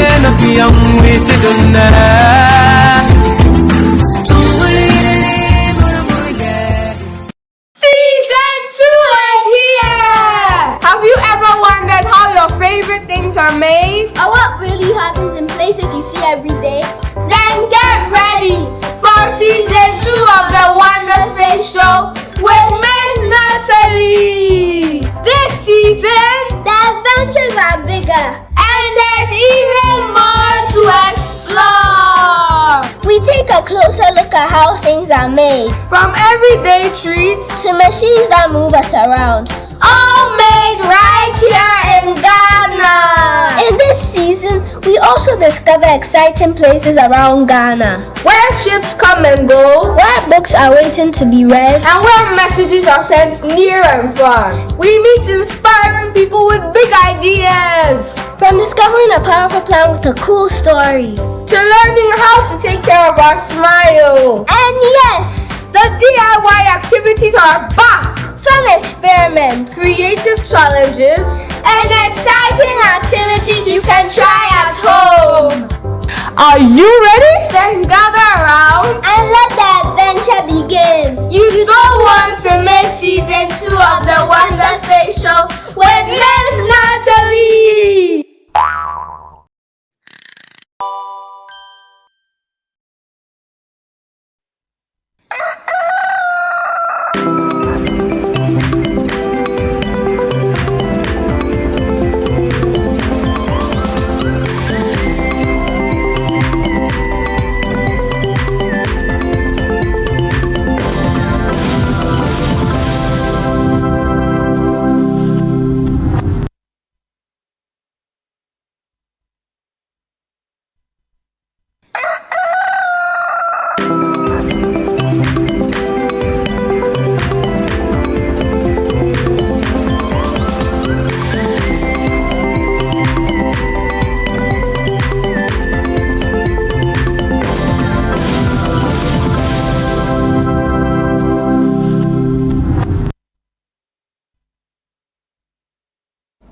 All right, welcome back. It's time for us to get into the trends, and we are going to be looking at everything buzzing on social media and everything making everyone want to be part of the conversation or join in the threads.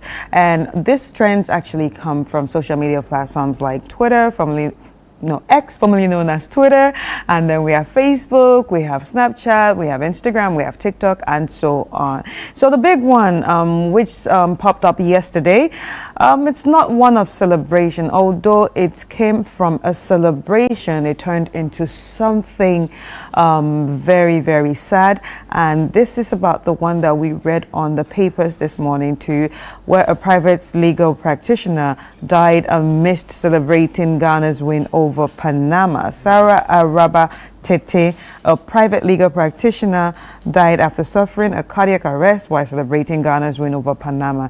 She's 26 years old and a 26-year-old KNUST Faculty of Law alumna whom was also called to the bar earlier this year. She collapsed while watching the match actually with her friends at a private hostel in Bomso near KNUST. She was rushed to KNUST hospital where she was given CPR for about 45 minutes before she was pronounced dead shortly after. May her soul rest in peace and may God comfort her family and friends.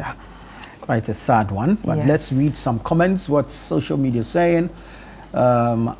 Alexa Ayurebi says a lot of women have high blood pressure and stress and don't know. Well, that's true. We all need to check our numbers.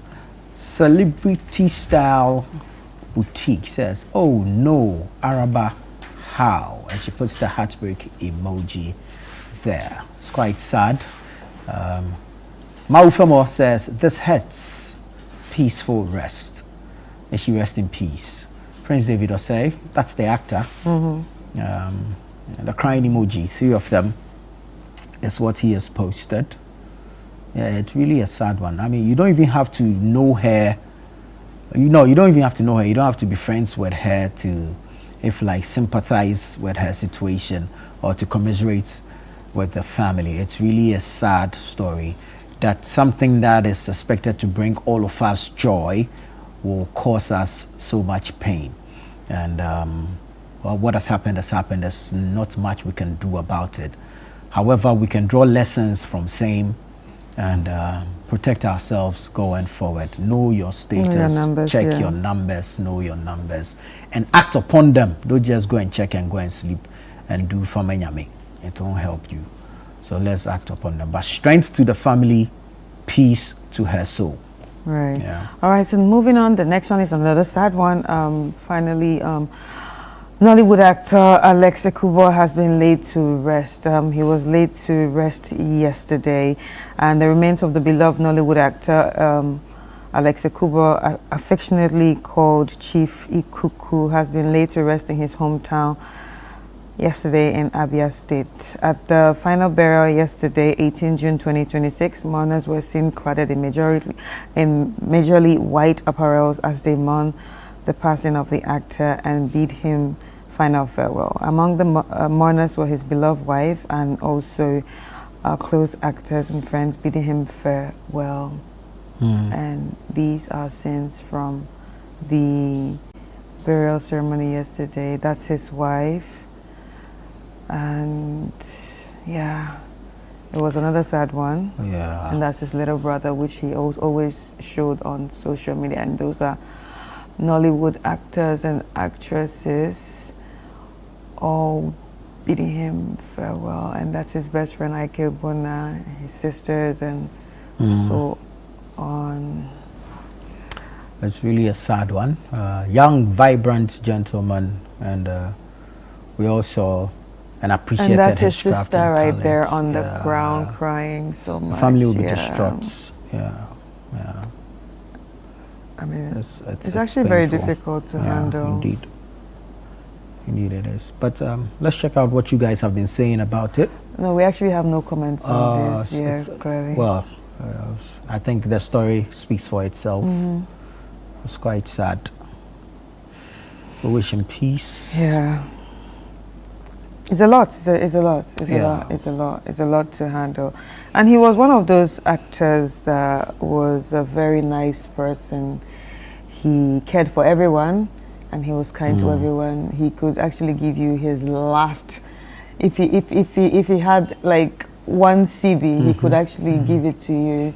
Oh, so sad. He was that kind of person. So even yesterday brought out a lot of people sharing their messages that he had with them, their last messages with them. Even he called some people before then. Nobody even knew he was struggling with his own problem, which is the cancer, while checking on everybody and still praying for everybody. Yeah. So may his soul rest in peace. Okay. Moving on. The UK actress that was charged, which I read this morning.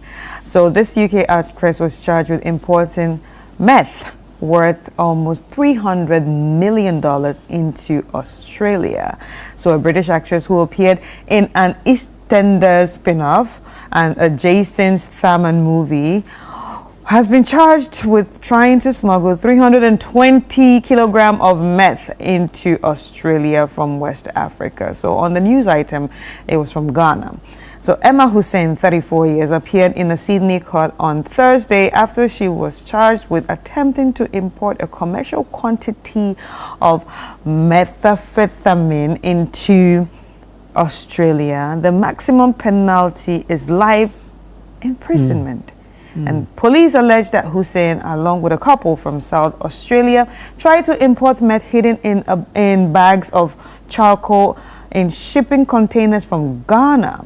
The drugs had estimated value of 296 million Australian dollars, and that is 208 million US dollars, and 157 pounds. Million pounds. Million pounds. Well, hey, what does she want? Money. She's just 34 years old. What are you looking for? Money.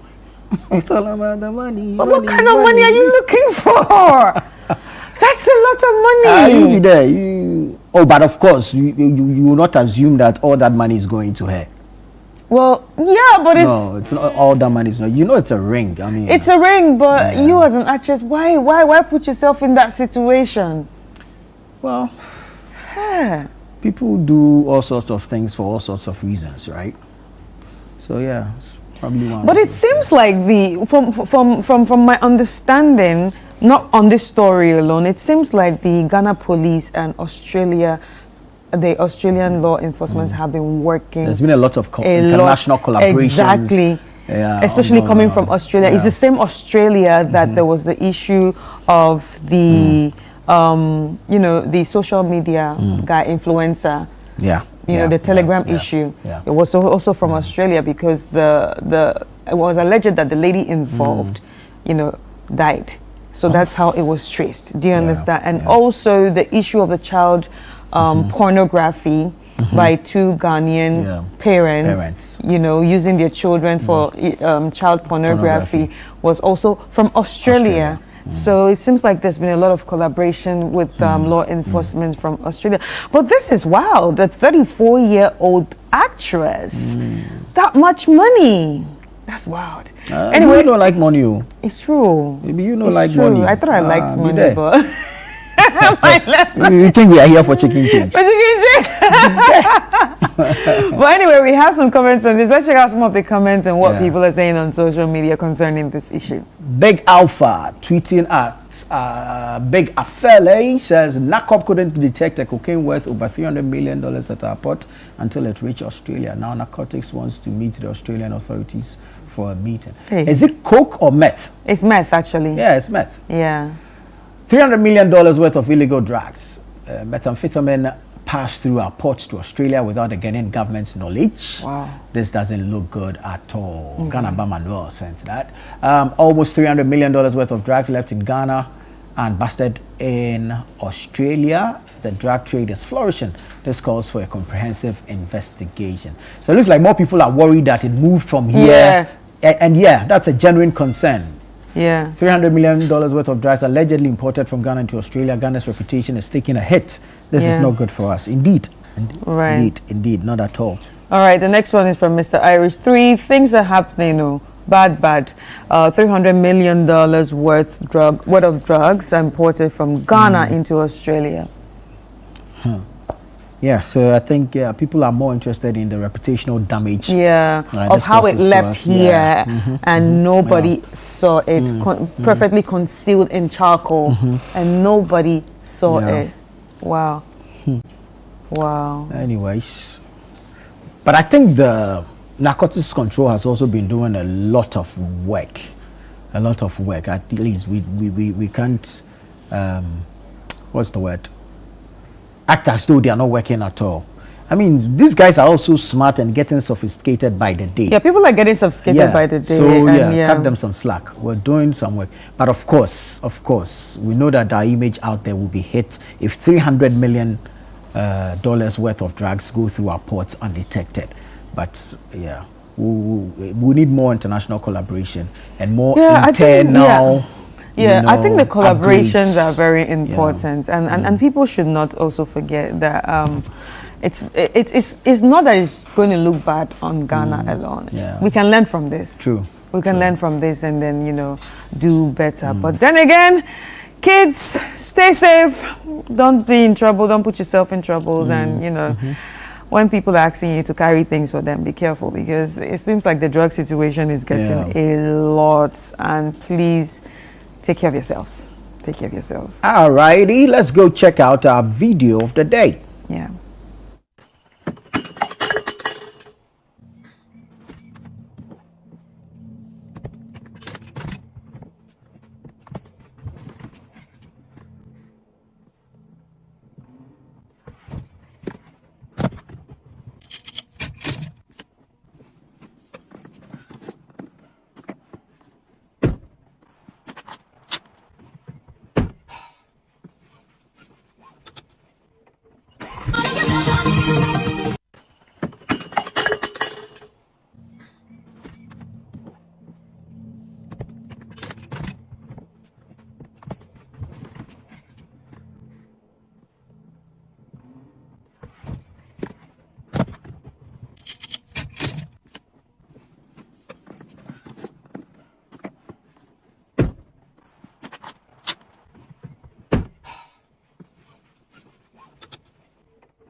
Okay.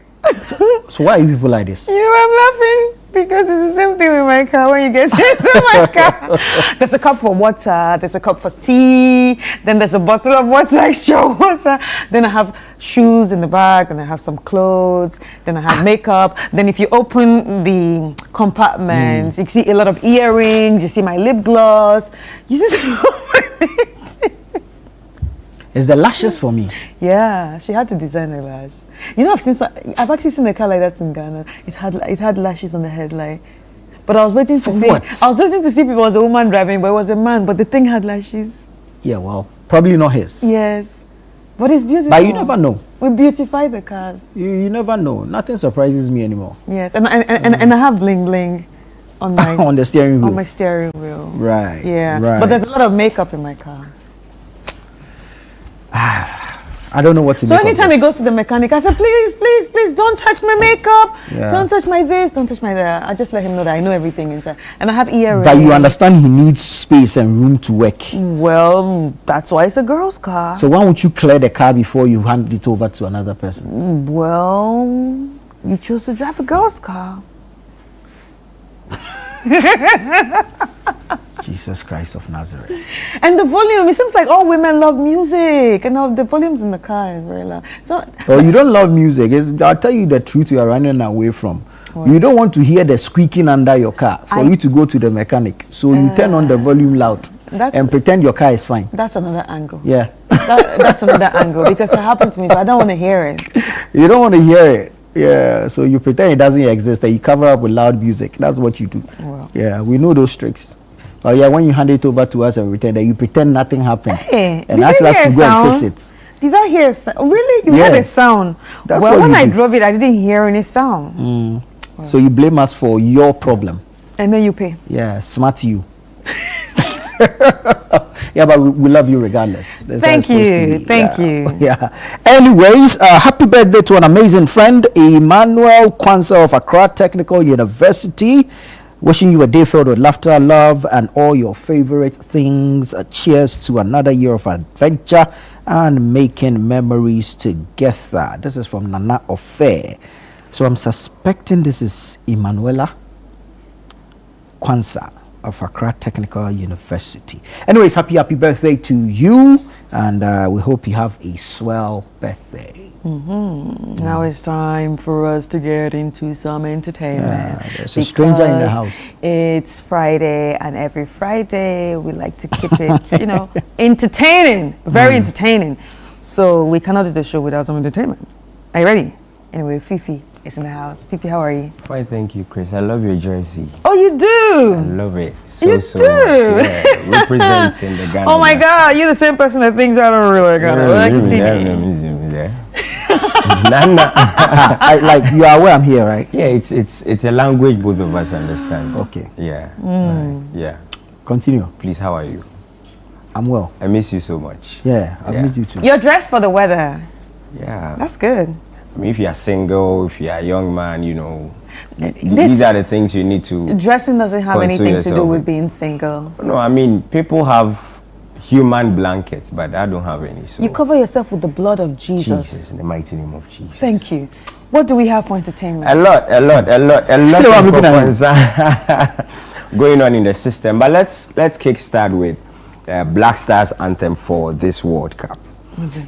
We won our game against Panama. Even before that, people had dropped their Black Stars anthem. You know, songs Black Stars can use in celebration for this World Cup. Now Kofi Kinata has dropped one, Donzi has dropped one, Stonebwoy has dropped one, a couple of other artists. But I want to ask both of you before we continue, what's your ideal National World Cup song like? What's your what should go into a team's song for the World Cup? Yeah, you came here to ask questions. No, I just want to pick your brain. No, you know? would you focus it on the Black Stars alone? No, not Black Stars alone, like international. Because yesterday I was actually listening to that of Congo. I was excited. It was, you know, like they do Makosa, they do have the Makosa veil, that's the Sukus veil. It was lovely, and I was, this question you asked me is the question I was asking myself in the bathroom. I was like, what should it be? What goes into it? But I don't know. And then again, I was listening to all the World Cup songs, not the countries, not this time, not countries, but all the World Cup songs. And I told myself, the person that has got it right, has got it right for the world stage is Shakira, whether we like it or not. I think Shakira beats everyone to it. Because when I listen to everybody's she's found a way to come up with World Cup songs over the years. Just like Akon used to do ringtone songs. She found the niche in there. She carved it for herself, and she stayed in there, and it's working magic for her. You know, a lot goes into it. So to me, my ideal World Cup song should be one that resonates with the people, preach the unison, togetherness, you know, gives us pride. But also we need rhythm. Yeah, rhythm as well. I need rhythm. Rhythm as well. Because you can't do a World Cup song without us. We need something like the Côte d'Ivoire did it for CAF. That thing, that thing, you know. Like you need rhythm. You need to move. It's a World Cup. But when you're doing a World Cup song, what are you thinking? Your national team or the World Cup at large? I think it differs from it differs from musician to musician. Some do it for their national teams, others do it for the entire of the tournament. But looking at the evolution of genres and all that, now people don't want to do the traditional Jama style, high lifestyle again. You know, people want to add a piano because you're looking for international appeal. Exactly. So sometimes I don't blame artists so much if their songs are not appealing to a certain audience. And I'm making an example with the Ghanaian songs I've mentioned. I like Kakalika, but it's not. No, that one is a certified jubilation song. But it wasn't made necessarily for. But we have run it into the world. So Kofi Kinata's Black Stars. Donzi also has one called Black Stars. Stonebwoy also is called Black Stars into bracket. Zamina. So we have 3 Black Stars songs. I've listened to all three. All three have the elements you've mentioned, the rhythm, it has the Jama vibe and all that. But if you look at the celebrations on social media so far, I think Kofi Kinata's does it for people.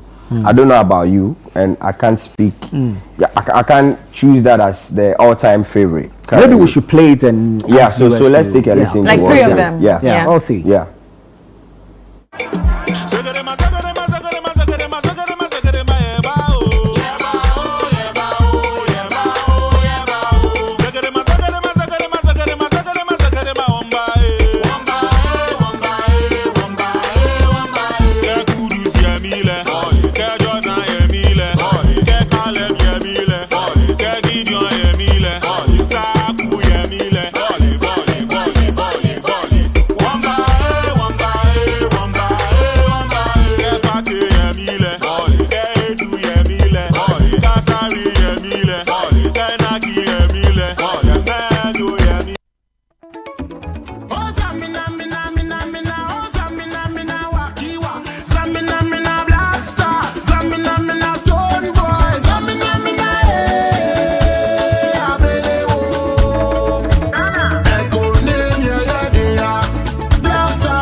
Delumono.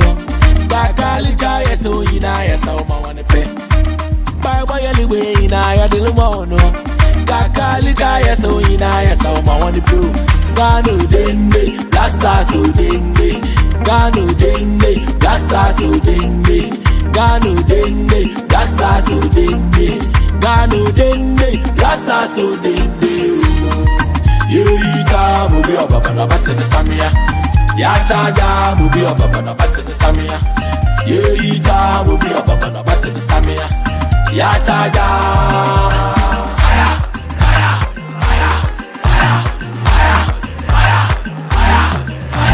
I made the mail in the money, I need Jan in the money, I say Kofi in the money, I say Mojan in the money, Winter in the money, Stevie Nappy in the money, Robert Mesa, goalkeeper number 1. The boy, a beshe, Yensulo Biala, the boy, a beshe, Yensulo Biala, the boy, a beshe, Yensulo Biala, the boy, a beshe, Yensulo Bialo. Yita mubi Bafana Bafana Samia. Ya chaja mubi Bafana Bafana Samia. Yita mubi Bafana Bafana Samia. Ya chaja.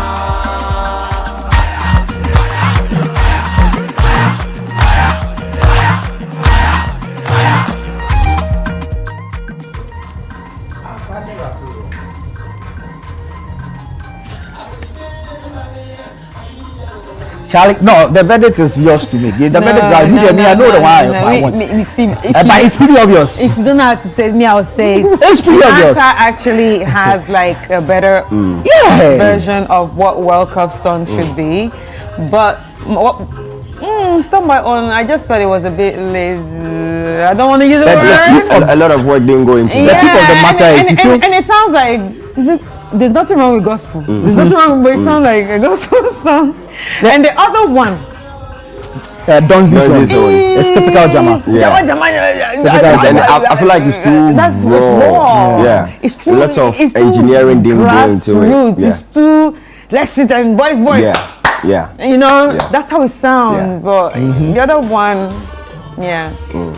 So the verdict is yours to make, as Nana Tufo said. Yeah, but I feel Kenyatta was deliberate. You can see the amount of work that went to it and the creativity behind to even go and pick that fire to come and join it. And Charlie, you get it. There's you can clearly tell the there's a lot of work that went. You can feel the pride, the rhythm. And it's quite evident why Kenyatta will always win. Songwriter of the year. His pen game is tough. So his lyrics he doesn't have to even stress. Yeah. He goes to sleep, he wakes up, and then the thing comes and dawns on him like that. Yeah, so that's that. Maybe too, that's why he's motia, that's for him. Hey, Kofi Abegu, I'm not saying anything. Sorry. So there's a lot of conversations going on around these World Cup songs. But I think the this is clear. This is from this but another question is, when should the World Cup songs be out? Is it like, well, it has already started, or before they must have gone?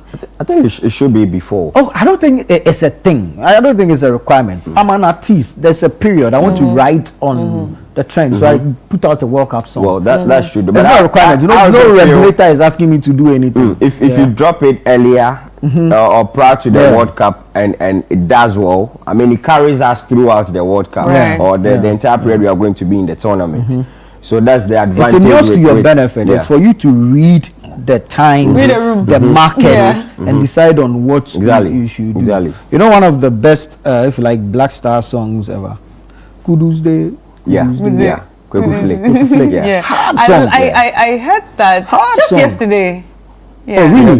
No, that's not my first time. No, but it was my first time understanding that this is actually a full song. Yeah. I just used to You've been enjoying it, vibing to it. Exactly. That's how it's supposed to be. It should transcend the times. What they are talking about. It should transcend the times. And of course, there's always been, for me, that all-time best World Cup song. Grace Ashley's? No.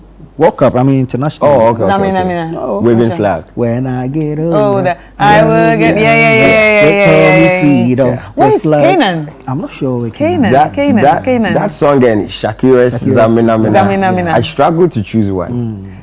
I struggle to. I like Kenans. I prefer. No, Kenans. but at the end of the day, even the one that she just dropped. Yeah. That is so good. Yeah. But I don't know. Shakira is doing well. No disrespect, but her walk-up songs always sound like a theme song for an animation or something. Cartoons and all that. You listen to that well. a lot. You can relate it to. But I know she does theme songs for animations. But that's what it's not bad. Yeah, she does theme songs for movies. Actually, there's a cartoon. That's what makes us happy, right? Yeah. That's what makes. I think that's that whole animatic expression is what makes us. Yeah. And if you watch Disney a lot, if you watch Disney, I mean Disney a lot, you will see that most of those songs makes us happy. Oh yeah. Forget the colors, but they just makes us like we want to sing along to it. So I think she has the power in that. But the one I hate most, I'm sorry. The one you hate most? Yes, it's not okay. The one I dislike most in all the World Cup songs this year, Tyler. Yeah. It's like R&B. No way. It's like you're doing a love song with your We're going to play R&B song. Energy demanding. Tyler. He wants you to put one hand by the wall and. That don't work anywhere. People are jamming, celebrating. It's like a love song. Maybe after the tournament, when the players go back to their hotels, you get the ball that you begin to move and then you're supposed to be a lover boy with a ball, baby. You don't get the message. Hello, get with the script, girl. And you see, and this has nothing to do with the hate watch on South Africa, but R&B, some way in football, some way, Hey. Enkoye. No. Send him He didn't go. Nana, I pray to pray. Yeah, so that's that for World Cup song. But Nicki Minaj is also in the trends. Yeah. I was really surprised hearing her speak about spiritual warfare in their music industry, because they are one of the topmost industries. I mean, people look up to across the globe. So she says during her early stages in her career, she took certain things for granted. Her spirituality, influential individuals that can work against you, try to bring you down and all that. And according to her, really affected her growth. It really affected her growth. She said that in an interview with Bryce Crawford, evangelist Bryce Crawford. It was a podcast. And to me, we normally hear of these things around these areas that we are. It's hard for me to believe that in their industry as well those things happen. Why? Especially the spiritual warfare. Why? I'm running there before. But even the Christianity that you do, where did it come from? Well, you have a point. But I'm saying that for an industry like this that's thriving, it's really hard to believe that there are spiritual warfare happening in there. I mean, it happens in Ghana. No, that's the thing. You have actually boxed the whole thing into a black spiritual warfare into we black people. But you can't blame him though, because here we advertise it. Well, we glorify nonsense in this part of the world, and that's the thing. And that's how come someone can come and stand before you. We name after days of the week. There are 7 days in the week. Someone can stand here and say, "Oh, to my left there's an Amma." Amma stands up and we are clapping as if he's worked magic. What has he done? It's lotto, basically, and we are deceiving everybody with it. If we sit here and predict flooding next year, is it God who told us there will be flooding? True. We haven't done what we are supposed to do to stop the flooding, so we haven't worked any magic. And we have reduced the pulpit work. It's a job to a certain pastor. Well, now we have reduced the pulpit work to predestined football scores. When there are people who can't afford school fees, people who can't pay for their medical bills, yet we are collecting. In fact, I want to ask this question. Do the pastors take salaries, and is that the only work they do? No, some pastors don't. Some pastors are not focused on only pastoring. So some pastors, you actually hear them to even tell the church workers to go out and get jobs. The private jets, are they gifts? Or they use their hard-earned monies to buy them? If you ask that's not a conversation. Let's go. a lot of musicians, I think. I mean, a lot of examples have happened here in Ghana. You know, they take their beginning for granted, or sometimes they are too young to understand certain things. People exploit them. Influential people take advantage of them. when they are almost at their peak or at their peak, that is when they realize their years of hard work has gone down the drain, has gone into someone's pocket. And sometimes it can really affect your mentality. I mean, we said time and again here in this studio how musicians, artists, you know, should pay attention to the business, to the business side of music. Aside the spiritual warfare, there are people who want to benefit from whatever you are doing. People will exploit you. People will run you dry. So you just need to be vigilant. Be careful whatever you are signing. And aside that, hey, whatever you believe in, keep praying to whatever you believe in. But she's gone through a lot. Yeah. She's gone through a lot in the industry, and you know, especially not getting along with certain people, and also she feels like that has also affected her in even getting the Grammy win, because she's so good. So people expect her to have gotten somewhere with the Grammys, but she had never won that, and she has attributed those to, you know, going against very influential and powerful people. As a good don't come easy. And you wouldn't have a walk in the park if you're non-conformist. The system, the industry will want to whip you into a certain. So the moment you decide that, hey, this is my belief, these are my principles, these are my stand. I think a very typical example here in Ghana is Shatawale. I mean, you can't box him into doing your bit. You know, he wants certain things done in a certain way. He has a mind on his own that works for him in the, if like, how he wants it to work for him, and that is it. You can't take that away from the man. I mean, I think that's solid. You need to stand for something, else you fall for anything, right? And that doesn't also take away the fact that they are. I mean, Nicki Minaj is one of the best globally. People appreciate her. Same with Shatawale. You don't necessarily need to join the bandwagon to be appreciated. At the end of the day, what matters is that you do good music. What matters is that your song resonates with people. And if you have that, I think you are good to go. Good. But at the same time, I feel like probably Nicki is feeling this way because she's also not as popular as she used to be before. Do you understand? And this also stems from the fact that a lot of things have happened around Nicki. First of all, she started supporting Trump openly, and that didn't go well with a lot of people. And number two, the fact that she went spoke against Jay-Z, you know, that didn't go with, well with a lot of people.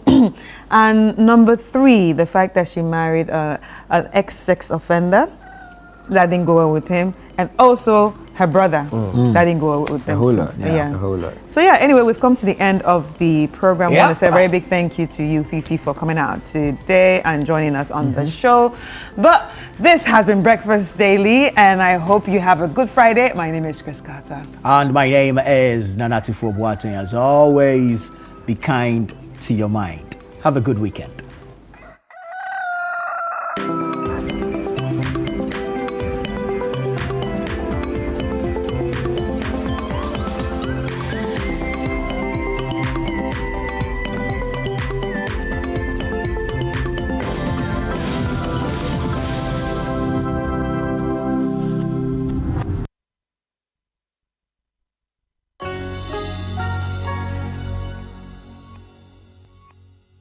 The Friday is set.